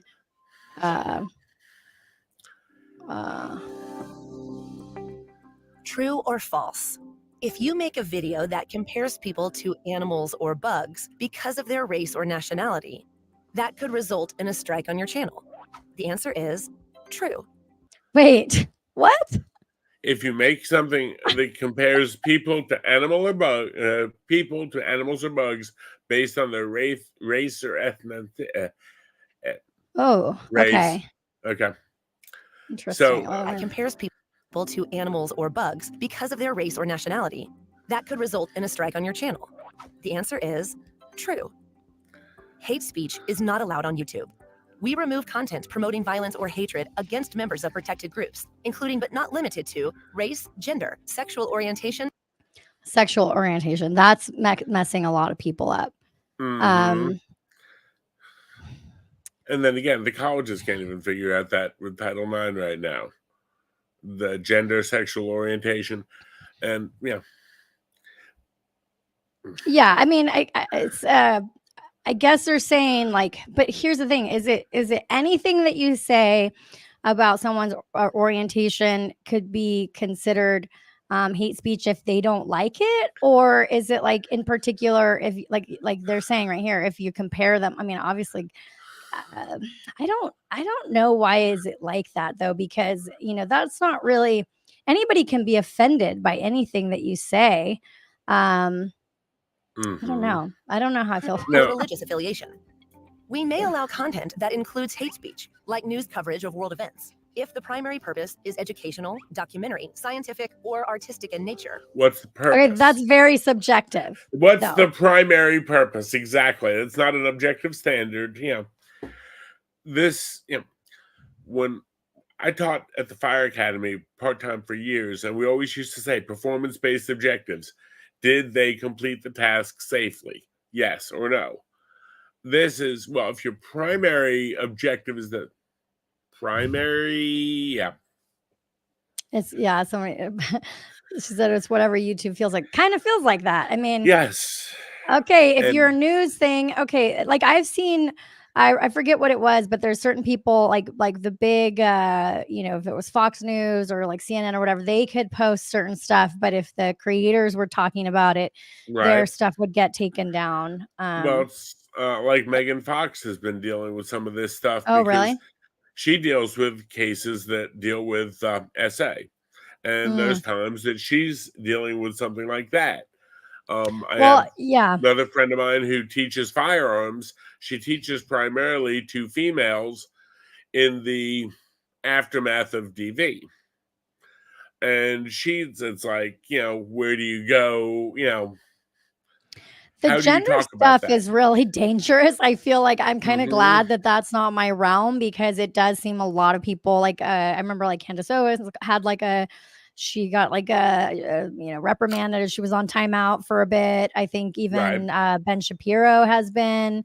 I don't know how many other people have basically gotten dinged for the gender stuff, which it's tough. It's really tough because I don't really want to say my point of view on that either way, but it's like you look at people that like that woman that wrote the book, she was on Joe Rogan, she sold so many copies of this book.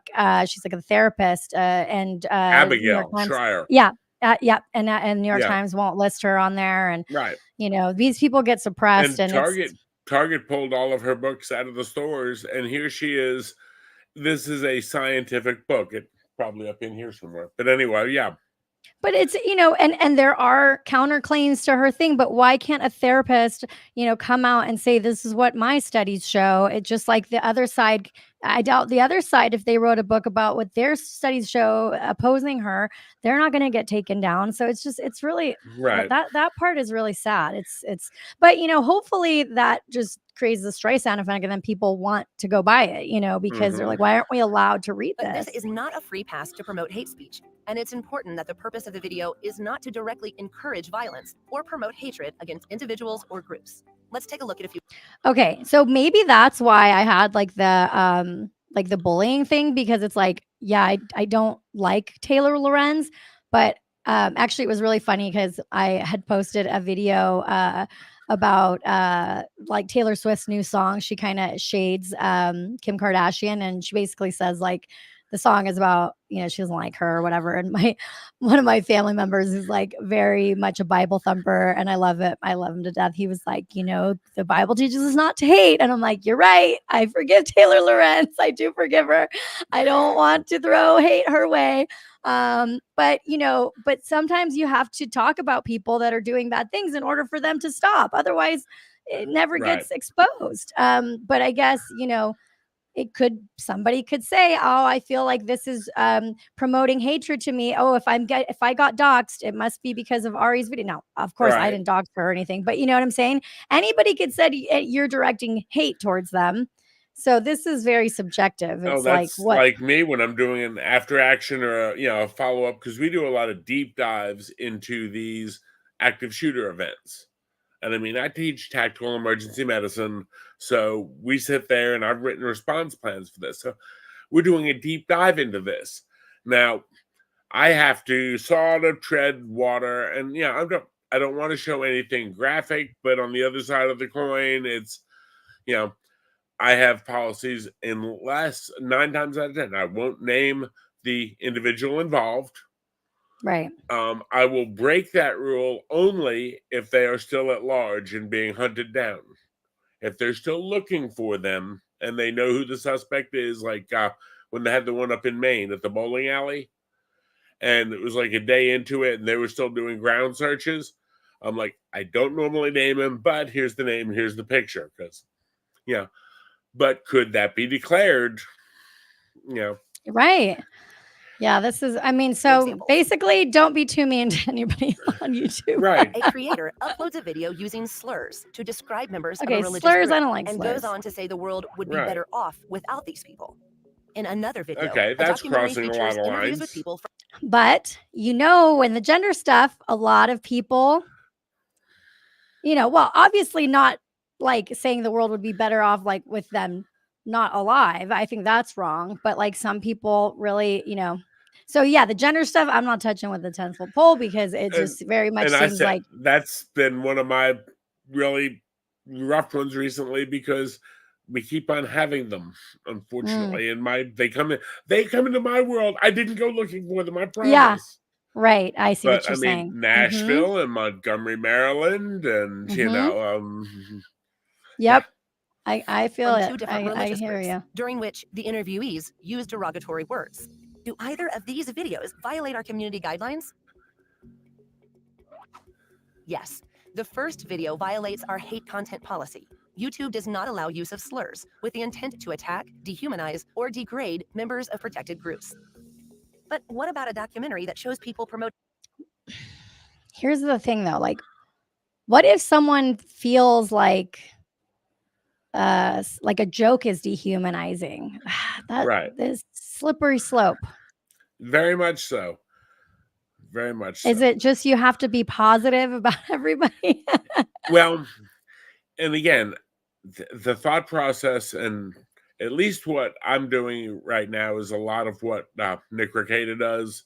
I'm trying to that big compared to him, but I'll do the generic stuff on both, and then I do a Rumble flip, and you can do it on StreamYard real easily, just reaching up and turning it off. I've got a little music thing that comes on. I do the Rumble flip, and hey, follow the rest of our content on Rumble the same way Crowder does. Cool. The Mug Club thing.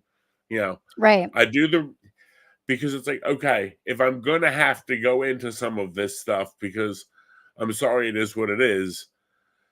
I can do the beginning of everything. I want the exposure that you get on YouTube. I want that, and I mean, I would love to just be able to do the things on YouTube, but it's like it's not fun to be walking on eggshells, all the time. And it's like, who did I upset? Like it's interesting because it's not just happening in the content creator world. I was watching that, or I saw an article about basically a kid who he was in, and I think it was an English class, and the teacher said, okay, your assignment is to do something on the word alien. And he was like, it's right are up we here in talking North about Carolina, right above me. Okay. Yeah. He says, He's like, is it are we illegal talking like alien? space alien or like an illegal alien who needs a green card? Yes, exactly. And well, now, did you follow the details on that? Well, I guess the other kid wanted to fight him. Turned around and made an open threat in class. Nothing done to him. That's what gets me. Okay. But here's the thing, and it's happening every day. I mean, this is the problem. This is the main problem. The kids are watching to see what the adults do, right? So that kid then gets reprimanded.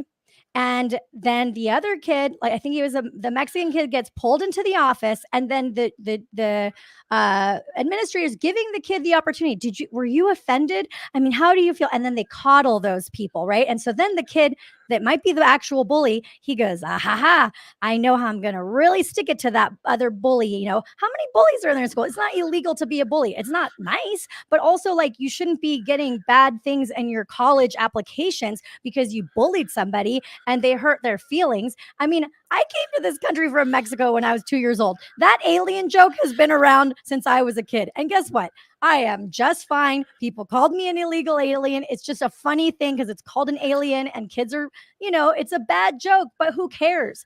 Like you shouldn't be able to take somebody's college entry, damage that. And one other thing I'll say on this is that I know a kid that he was getting bullied. Story their parent told me, he was getting bullied, and finally he just like said something that was a bit of a stereotype. It wasn't racist, but it was a stereotype, and he got in trouble by the school. Same type of thing. You're going to get suspended. It could affect your other classes, all that stuff. And then the other kids come and they start making up lies. Oh yeah, he said something about Hawaiians eat rice, or like what? And there's like all these kids piling on because they saw, the victimhood, it works. And this is what we're teaching people. And we're teaching them that we can take people down using this hurt feelings thing. And you see, I grew up just outside New York. The house I lived in was like 25 miles outside of Ground Zero. Wow. You want to talk about a melting pot? And I was telling someone the other day, I was like, there were people on my block that the father worked for some automotive importing company. He spoke, Spanish and English. The mother spoke, only Spanish. I knew their names, the two boys, Carlos and Horatio. I knew them both that, and there was a Spanish version, it was like Toddy and Opie or something. That was normalcy. I knew people who worked for Pan Am. I knew people from, not Switzerland, but Scandinavia, SAS Airlines. We had enough airline employees. There were, this is date me a little bit, but if you remember when Iran invaded our embassy in Tehran, there was a family. There was a family in my class that was Iranian, that they were in the diplomatic mission, and they literally disappeared overnight, had to go home the night before our embassy got invaded in Tehran. So I grew up in the greatest melting pot, and it's like, we all got along. And Well, the thing too is just that, like, we have to teach people, like, okay, so when we overcorrect, like, maybe there was a point, like, right, maybe when they were like, the kids were making fun of me about avocado, having my mom would make me avocado sandwiches. This is way before avocado toast was like a cool thing. And the kids would be like, "You're eating slime sandwiches," and I'm like, "Mom, don't make me slime sandwiches anymore." She's like, "You love slime, you love your avocado sandwiches," and I'm like, "I know, I don't want them anymore because I'm getting made fun of." But ultimately, it's like, I was just fine. Everybody's gonna get bullied a little bit. Yeah, but if let's say I saw the teachers every time somebody said that, and then I could weaponize their college entry because I was crying, and then you're teaching kids, and this is really what happened to me with the New York Times and the influencers that lied to the New York Times about me. It's like they saw, oh, the New York Times will give us attention if we pretend like Ari did something terrible to us. And I saw it firsthand. And well, you're a meanie. We know that. Yeah, of course. I'm the worst. I'm an evil witch. Yes. But it's really dangerous because you don't know, and the problem is it's crying wolf, right? It's like an age-old tale. You don't know who's actually being hurt, or who's like just using this victimhood thing to go along. And if you're going to get everybody knows that people want to be content creators, and if you can get your whole thing taken away, like I was saying with Tim Pool, it's like you build this foundation, and then you got to be kidding me. YouTube, you're supposed to be partners with them, and they're gonna screw you over. It's really upsetting. So hate speech, especially when you look at how much he makes for YouTube. To learn that and more about. And for them in our world, we get a lot more from the exposure from them than they make off of our channels. But in Tim's world, you watch one night of those super chats and figure 30%. There's like 1 or 2 salaries he's paying at YouTube. Yeah. Why are they doing this to him? It's like they don't care, maybe. I don't know. Our policies around hate content. Go to the YouTube Help Center article linked here, or use the link in the description. This is, I think, so far that we've seen, this is the most concerning part, because it's so subjective. Is the hate speech for sure? Because, I think most of us understand it, like from a basic. Okay, but even here, like, okay, hang on, harassment and cyberbullying. Okay, wait, did we already see that one? Is that the same thing as? Let's just see this one, because maybe this is different. But let's again, because this is the whole where victim cry bullies, which cry bullies are people that cry and pretend like they've been bullied, but really they are the bullies. So this is where cry bullies can really take people down that they don't like, that they're competing against. Anybody like they can use they can be cry bullies and damage your business. True or false? If you make a video that encourages viewers to post cruel and malicious comments on another video, that could result in a strike on your channel. The answer is true.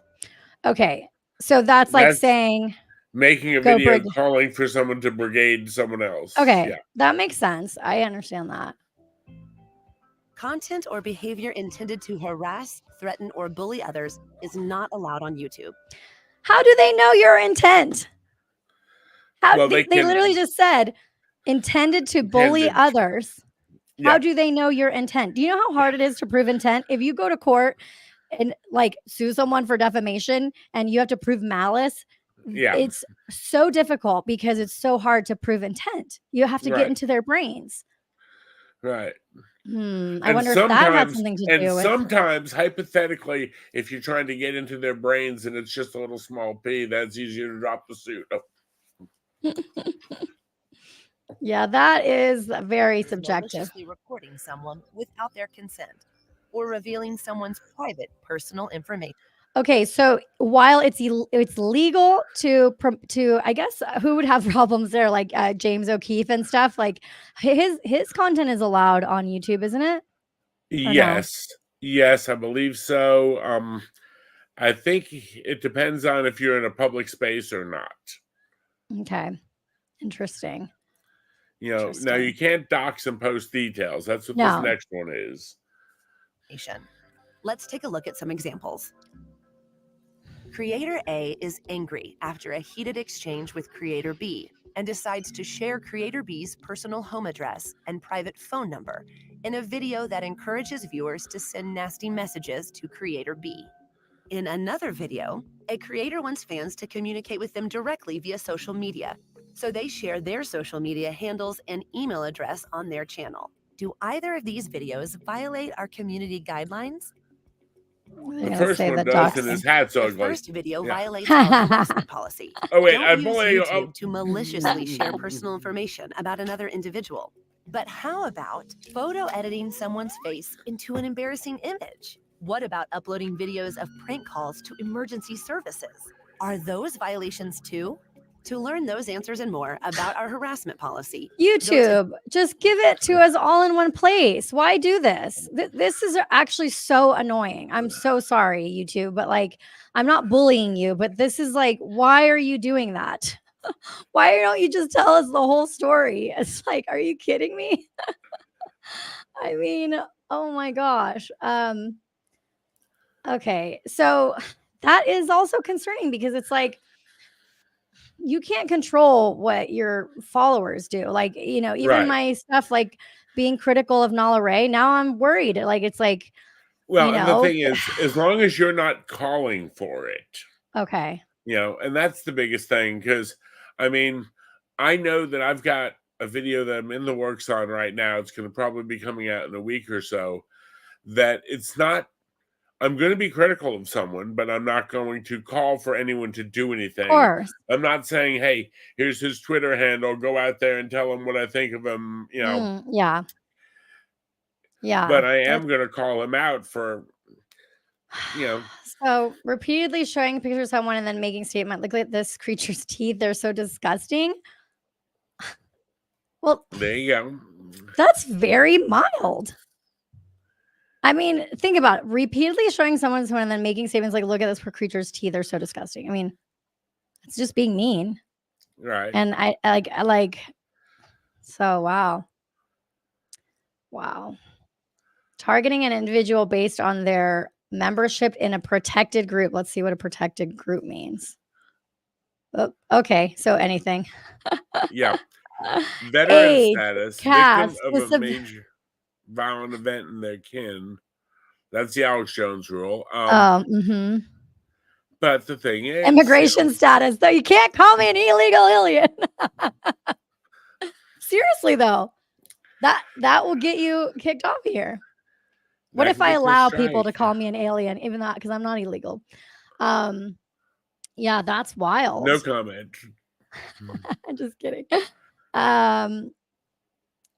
Well, we know that a protective group is basically can be anybody. Age, caste, disability, ethnicity, so if people made fun of my ADHD, you'd get in big trouble. Gender identity and expression. But how about if I make more fun of my ADHD and say I've got more squirrels than you do? Yeah. Can we get in trouble for making fun of ourselves? And now, before you said that you didn't know if I was a lawyer or not, and I'm not. I mean, come on. How many Irishmen do you know can pass a bar? Anyway. So yeah, this is a big one. I mean, I think basically if you're going to make content, you're just going to have to be nice. You have, I mean, and Right.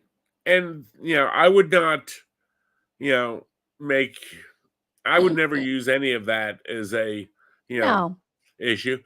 But I will say this, somebody who is a victim of a crime, a victim of a major Okay. event, But people that I've make gotta- fun of Taylor Lorenz, her age, you know how she doesn't like say her age, Right. like you could get in trouble for that. Technically, you could get in trouble, and maybe that's what I got in trouble for. I don't think I ever made fun of her age because like I think I'm older than her by like a little bit, but like I think Are you kidding me? No. but you know what I'm saying though? Like you could technically like be making a joke and all Right. of this stuff. Let's see. We do not allow content that promotes violence or hatred against individuals or groups, but promotes hatred. What does that mean? Like, okay, so, but what if you're making fun of somebody? That's could be her. Somebody could look at it as harassment. I mean, these cry bullies, they'll just Mhm. say anything is hurting their little baby feelings. Targeted an individual based on their membership or protected group. Okay, look at this. Okay, well, we know that. Targeting an individual, making claims they're involved in human trafficking. Well, everybody's done that against Andrew Tate, but it doesn't seem to matter. Targeting Using an a wish extreme for death or insult. serious injury. Yeah. Wait, okay, what about this one? Using an extreme insult to dehumanize an individual based on their intrinsic attributes. For example, look at this dog of a woman. She's not even a human being. She must be some sort of mutant or animal. Isn't that like what Trump did to that one lady from like, was it The View? Rosie O'Donnell. Did he Right. call her like something mean? He called her something mean, and then I thought the funny part was, a few weeks later, the reporter is like, "Will you call women pigs? Not all pigs, just Rosie O'Donnell." Yeah. Okay, so we can't compare anyone to an animal. Just ding, ding, ding. Let's remember that. Okay, targeting. But what about me? I'm ADD, and I get compared to a squirrel a lot. So Right. Now, what if you compared a woman to a fox? Is that? oh, yeah, that's like a positive one. Yeah. Yeah. Well, is it? Not if she has rabies. I don't know. Okay, what about this one? This is a good one. Okay, this is an interesting one. Targeting an individual for expressing a wish for their death or serious injury. I hate her so much. I wish she just get hit by a truck and die. Okay, so Taylor Swift just released a song. And let me show you the lyrics. So she's on YouTube and it's been promoted by YouTube, her song. Taylor Swift, Thank You, Amy lyrics. Let's just look this up really fast. Okay. This is what the lyric says. Okay. And it's a song about Kim Kardashian because she capitalized the words Kim. So in the song, this is why we know this is just like all subjective because okay, this is what the song says. She said, la la la. Okay, everyone knows my mother is a saintly woman, but she used to say she wished that you were dead. Violation, baby. She's violating the rules. Take Taylor Swift off YouTube right now. I'm just kidding. Don't come for me, Swifties. But I'm just saying, like, if like, I don't know, in 10 years, if YouTube doesn't like Taylor Swift anymore, are they going to take down, can Kim Kardashian call and report Taylor because, of hate speech? I mean, technically it says that she wished she was dead. Ugh. Right. It's just so. Now, there was another one that I saw a common crowd got hit for, and this was a news video. It was a body cam video of a police officer who was responding to a fight in progress and ended up using his service weapon in the middle of a fight in progress and ultimately saved somebody who would have lost their life had he not done what he did. Seriously? Wow. Okay, it was literally somebody else was coming with an edged weapon, and as the police officer, as the number one was about to put an edged weapon into number two, and police officer shot number one, causing them to go down instead of stabbing number two. Guess what? This channel that showed it got taken down for celebrating someone's death.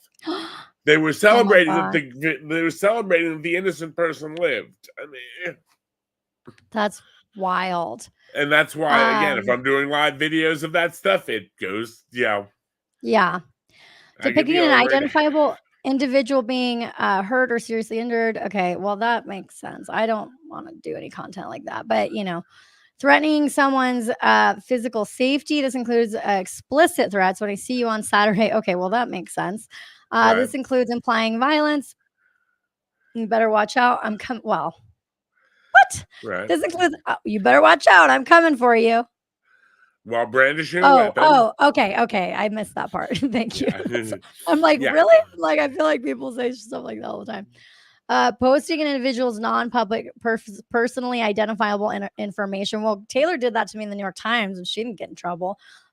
She posted a link to my Zillow address and told me it wasn't for publication, and posted the address to the content houses. But that's neither here nor there. I got a hold of their phone number. Oh, by the way, that thing with Sniper Wolf, she actually showed the video of the house on Instagram, not even on YouTube, and they like striked her or whatever for 2 weeks.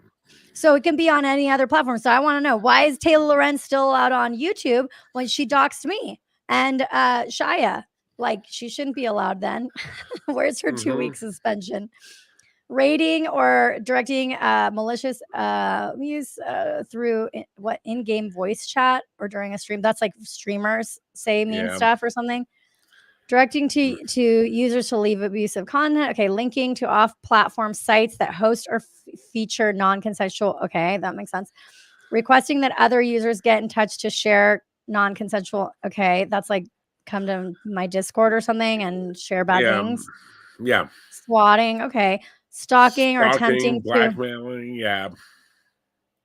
Okay, but stalking. I wonder what like constitutes that, or like how you prove that. Interesting. Somebody would have to make that claim, I guess. Video game content which has been developed or modified to promote. Okay. Yeah, I mean, okay, wait. Okay, so what happens if you get 3 strikes? Okay, let's see. If your content violates this policy, we'll remove the content and send you an email to let you know. If we can't verify that the link posted was saved, we may remove the link. If this is your first time violating, you'll get a warning with no penalty to your channel. You'll have the chance to take the policy. Okay, you'll have the chance to take a policy training to allow the warning to expire after 90 days.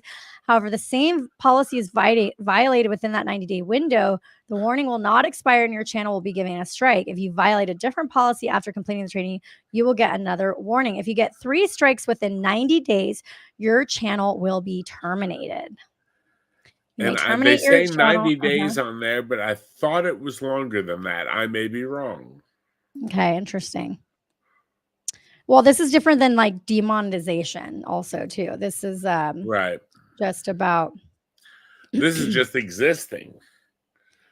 Oh my Lord, this is stressful. I mean, like if I had a whole operation, I mean, wow. And especially like that's why Tim's got his subscriber model.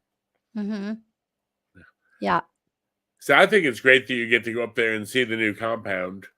I know. I'm gonna be like the 3rd day of, or I don't know. Is it today is the first day of it?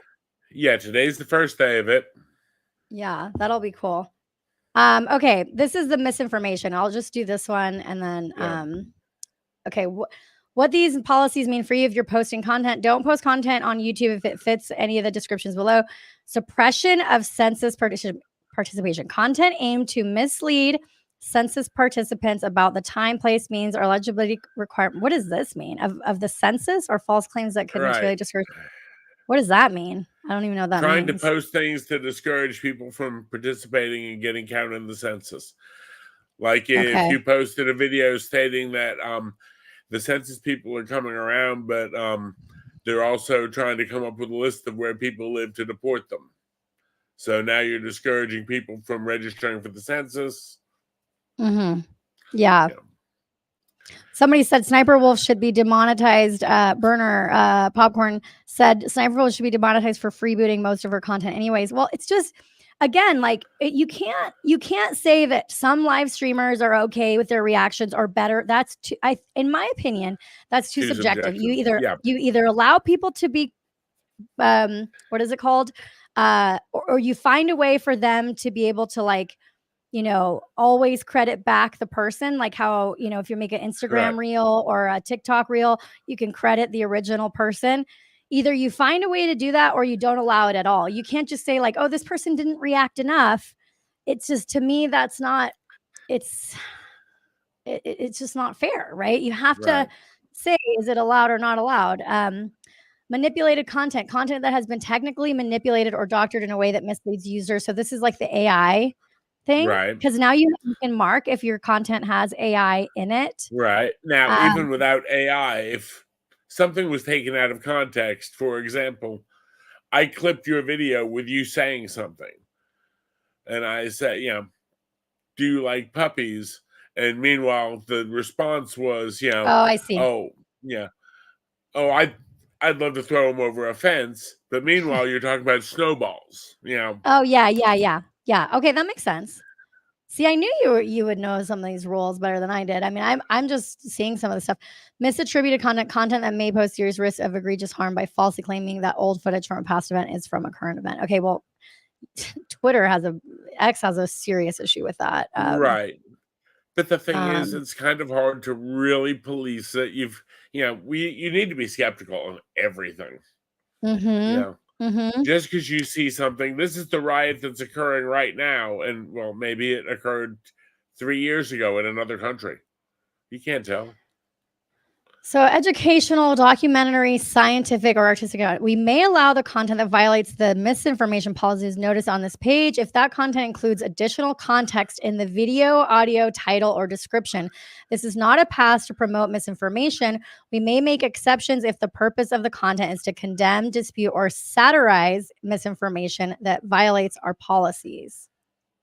We also satire, but that's subjective too. We also allow personal expressions of opinion on the above topics as long as they don't otherwise violate the right. Yeah, but how does the bot know if you're giving an opinion or you're doing satire? Right. If what happens, yeah. And the other thing is, go ahead. Some of the people may not even realize what satire is, especially if something doesn't translate well. Yep. I mean, I guess what I've learned today, and there's so much stuff on here. I think it would require much longer time to even go through it. I've been live for 2 hours now, but what I've learned is that we should probably behave on YouTube as though we are in the same class as that kid that got in trouble for calling somebody an illegal alien, and Don't be use that aware. Word, you'll get demonetized. Right. I guess I can use it, right? Because I'm not an alien. Do they call legal aliens a legal alien? I don't know. I'm a legal alien. Resident alien, I believe. Okay.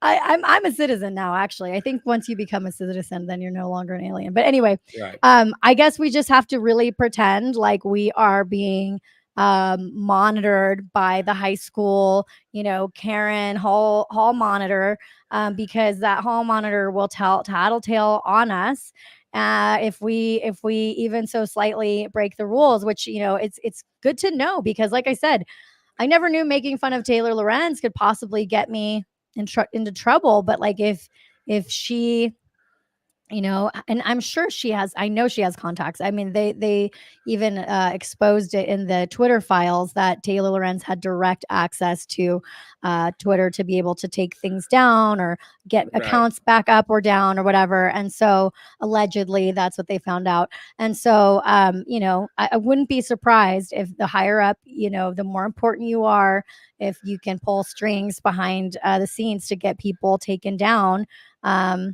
And the more successful you become, really, the more of a target you become. It's like I said earlier, that Tim Pool, he wants to be transparent, but he's also inviting his competitors to see some weak points, right? Like there's people that want Tim Pool's spot, and they're saying, "Oh, look, YouTube might take him down. He's a little weak right now." What I'm thinking is, though, we can also learn a lot from Tim Pool.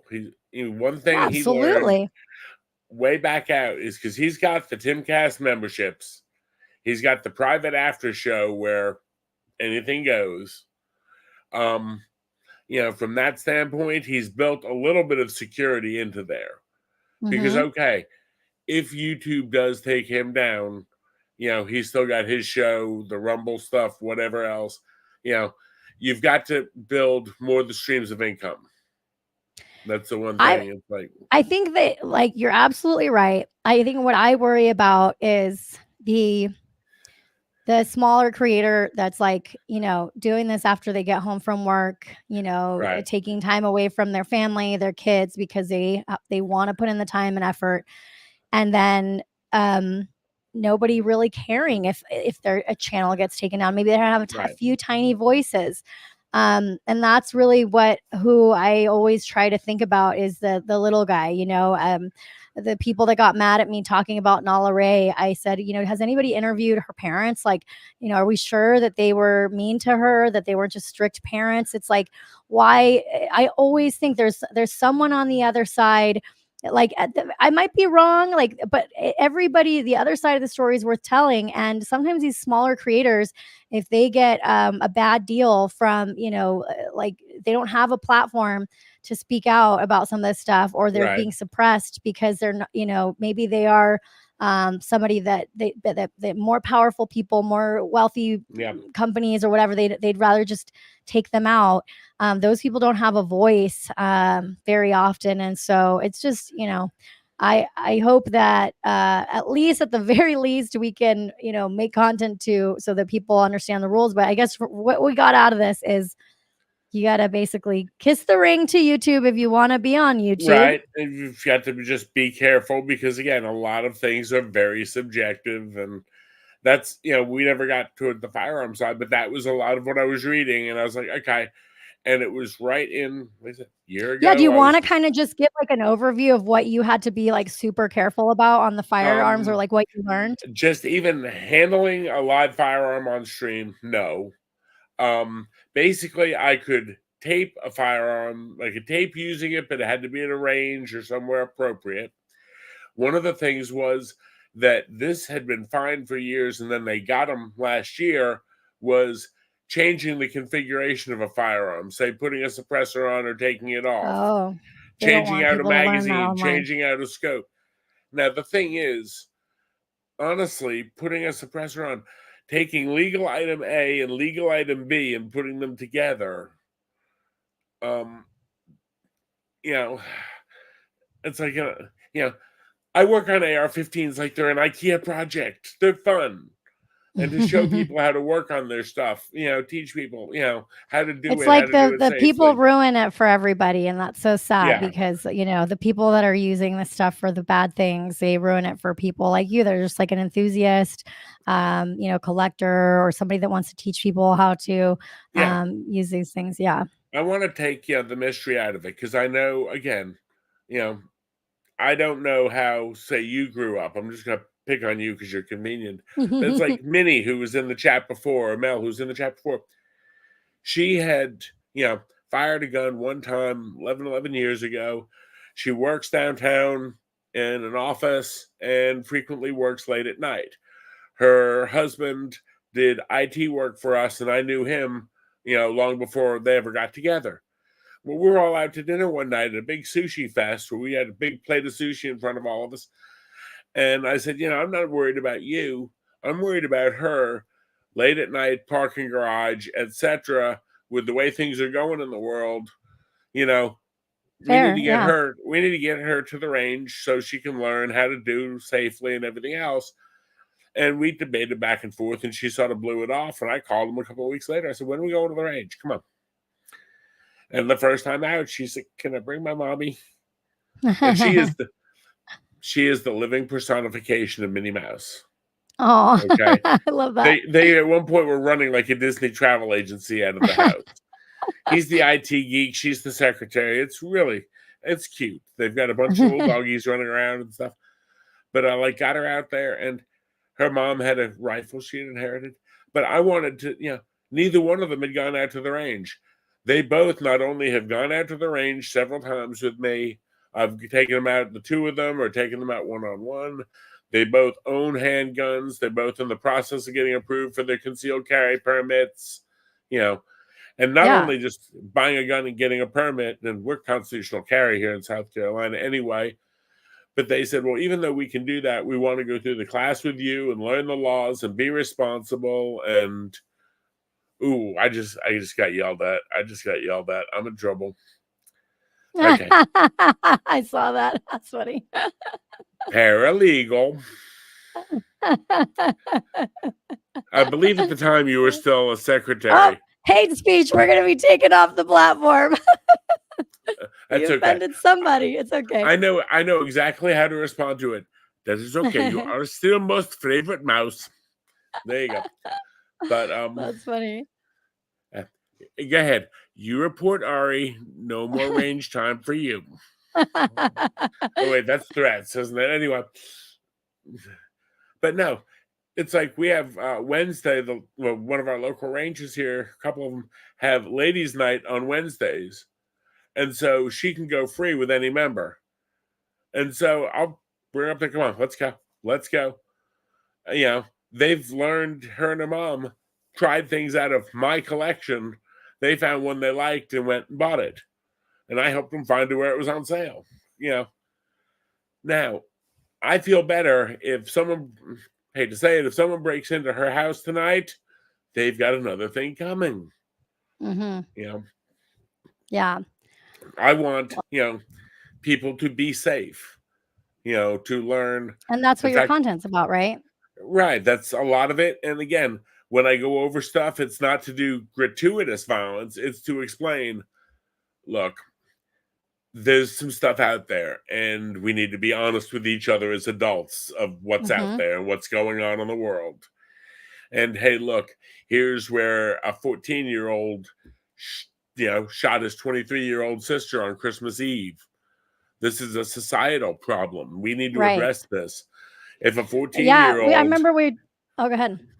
If a 14-year-old, pulls out a handgun in grandma's kitchen on Christmas Eve, and the uncle yells at them for, don't point that at your sister, and the sister yells at him for, getting in an argument on Christmas Eve. No, the problem is what's a 14-year-old doing with a gun? Right. Yeah, okay, absolutely. I've got a bigger problem here. But again, it's a societal problem. I talked about. I think we were talking about the thing that happened in Vegas. Like the guy got shot a bunch of people, or it was like a domestic dispute at a deposition or something like that, and a bunch of people died. Yeah. Yeah. In fact, at some point I need to catch up with you about that offline. But I have like a lot of inside information about that because like people that I know all about it, know the guy that was so yeah, we'll talk about it offline, and I'll give you all the inside scoop that I know. But well, thank you for joining me. I mean, hopefully we gave everybody a little bit of like a view. Like I said, insight into what we deal with as creators. We would love to do more. We'd love to be more, and that's why, we've got to be really careful. And there's times it feels like we're walking on eggshells. Absolutely. And, you also now know why sometimes I go Rumble exclusive on the stream, because it's not that, So, and you said that you've found some success on there. I guess what would be one piece of advice that you would give to like new creators, especially creators that might, toe the line of maybe more controversial stuff, or, people that maybe do what you do, or do the Rumble flip is one, where I can talk about, let's talk about this new Smith & Wesson equalizer, great gun. It weighs this, it's this, it's this, it's this. Look, I can't show it to you on stream, swap over, and I can do all the specs and capacity and show pictures on it. Great. But if you want to show the exact gun, do the Rumble flip and go over. Realize it, understand. You're fighting City Hall. I did Swift Water Rescue at one point, and one of the first things they teach you is, How strong is the river? It's stronger than me. You're not going to swim into the current. You're not going to do it. The only way you're going to survive is learn to float with it, learn to do your survival float and work with it. You know, you're not going to, outdo YouTube. You're not going to outdo it. And also, yeah, that's the thing too. We all have to take a little bite of humble pie because it's just not worth sometimes fighting with. It's like it's better to just follow the rules and keep your platforms. If you're gonna do something spicy, like think about it before you do it because it's like you might not even be doing something spicy that you think is spicy and that you could get in trouble for. So go over the rules yourself. There's different rules for every single platform. And, even just, I think I hope that the person in the stream, a popcorn burner that said that they needed when you get to 100,000 on YouTube, you should have a partner manager. I hope the other platforms, I mean, look, YouTube's not perfect, but they do have the goalposts that you're supposed to get to it and you get a person and all this stuff. I mean, they don't have that on X. They don't have really any support unless you like are buddies with Elon Musk. And so there's problems with each platform. And let's be honest. I mean, we're lucky. I remember the days where I had to upload literally, like if I wanted to put up a video and share it on the internet, I had to buy bandwidth. And it was like $50 for like a 4-minute video or something. I forget what it was. And then I would be able to share that link and I'd have to pay monthly for them to host that video. I mean, that's wild to see where we've come. But at the same time, we got to play by their rules. And so that's where we are. And the thing is, embrace the alt text. Because to me, you were saying before, shooting, editing, doing, researching is all the work. At the end of the day, if you've got the content made, to load it up on this computer, going up to YouTube, to load it up over there, going to Rumble, even, some of the other ones like Odyssey and stuff, I don't know much about it, but because guess what? If the worst thing in the world possibly happens is, YouTube knocks you down, whether it's real or justified or otherwise, if you've got a bunch of people over on Rumble and you've already got a channel there and people know where your backup is, guess what? Oh, I'm down from YouTube for a week. I'm going to keep going on Rumble. And I don't know, but I think Rumble takes a lower percentage of super chats than YouTube. I think they do too. Yeah. I also think it's just about, building those memberships and, getting every, if you can, I think on X, if you like, for me, I'm not, they approved my subscriptions, but they haven't turned them on yet, but you can get people's emails. And so, I think Substack does that too. I'm not like a huge fan of Substack because I don't really get how it works, but anything where you can get memberships and you are building your community and you're offering. And so you've got that on Locals where you've got your subscriber list that's common to you. And even if someone is a subscriber to you, and let's say they do something crazy in another community, they can get thrown out of that community, but they still have their Locals and can still be in with you. Yeah. I think that I'm excited. I think Friday I have a call with Locals. Eric Hunley hooked me up. He's awesome, and they're gonna kind of, I guess, teach me the ropes because I'm pretty tech savvy. I've been doing this stuff for a long time, but anytime you're learning a new thing, it's like I want to know the ins and outs of how it works or what's the best way to get it set up. And that's why I really like that most platforms do that. That most platforms will give you a representative that will help you get onboarded and say, okay, this is a viable person. Like I get that you can't have, you can't do that for everybody, but X, I hope they do, because I do see that there's opportunity on X.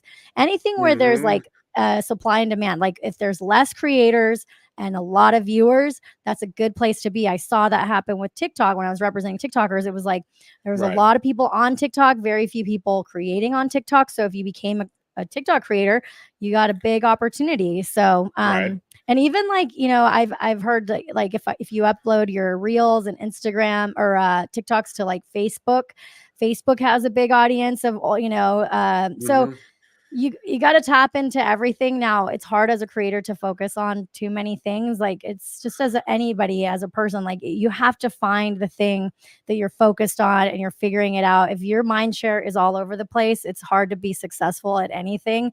I don't really think, I mean, we all say we're good at multitasking, but nobody probably is. But you know, at the end of the day, it is a little bit of experimentation. It's Right. all about building a community. If Mhm. you can build a community, people want to come back and see you every day. That's a whole thing. Mhm. So, but yeah, where can people find you? I know you said you had a couple channels. What do you talk about? Biggest one is the Gun Club. It's on YouTube and it's on Rumble both. And my Twitter is at the Gun Club, I believe. I haven't even looked what it is because I don't think send you are. myself many messages. But yeah. But typically I'm out and around. We talk So- on the Gun Club, we talk anything firearms related, whether it's, you know, shooting, safety, all that stuff. I'm also the program director at my full-time job of Valley Medical Services. I do medical training, education, that type of thing. You can actually Nice. find us on there. It's my Twitter handle's at the Gun Club Com. Okay, perfect. But yeah, and I see you active on there too. So, well, thank you so much for joining me, even with and I hope that all your electricity all gets hooked up back and you're good to go. The funny thing is, my beautiful tower unit that usually sits right there is not there anymore. I've actually moved a monitor and I've got a laptop up here that's powering the desk now while we're getting the tower like worked on, fixed, whatever. Well, it worked great today, and I told you I'd get it up by it. this next day. And no, I appreciate it. I didn't even warn you that I was going to do it, but I thank you so much because you definitely brought so much more value, and yeah, I'm excited. We should do this more often. I'm gonna definitely. Yeah, and you guys know where to find me. If you're not already subscribed to me on YouTube, please go do that. I want to beat Taylor Lorenz. I think she has 14,000 subscribers. I have 8,000. Come on, guys, we can get there. We should get you up to 8,000 both here and on Rumble. That's yeah, why that I keep would be looking away. awesome. I've got the Rumble up over here, and I'm watching everyone over there because. Yeah, I would love to get more into Rumble. And I'm going to leave you guys with a video that I made. I posted it on Facebook. I don't know if it even exists on YouTube. It's from 2009. And I made a video because I was getting hated on. Somebody spray painted my car. And I made a video about online haters, and I made this video in 2009. So I hope you guys enjoy. It's pretty funny. I have all these like old videos of me when I was a wannabe creator back in the day. And so we will end it on there. So here we go. Hi, everyone, and welcome to RedRobeDaily.com. I'm Ari with RedRobeReviews.com. And today I have a bone to pick. Yes, it's with you, all you haters. I can't sit here and record videos for haters. But before I get into today's message, I wanted to remind you guys about the Super Bowl party at 10 o'clock on February 1st. And I also wanted to give a shout out to my amazing hairstylist, Jesse from FlirtatiousShair.com. If you guys want an amazing hairstylist in San Diego, I don't know what's up with my skunk stripes, but hey, I was in style back then.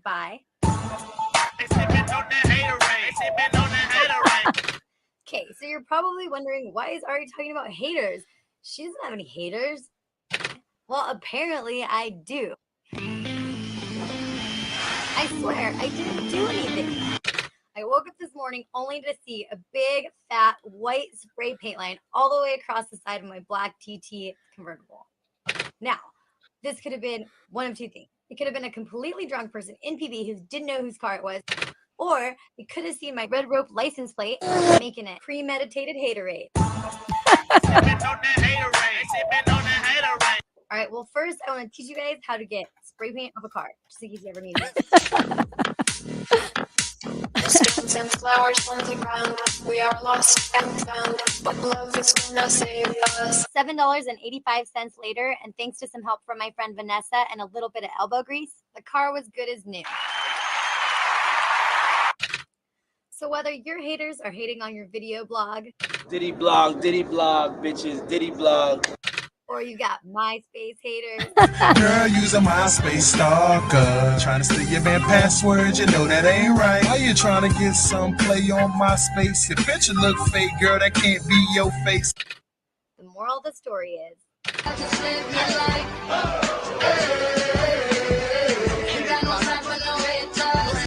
that's it for today. Check back at redropedaily.com. I'm Ari with redropereviews.com. Don't forget to join our channel.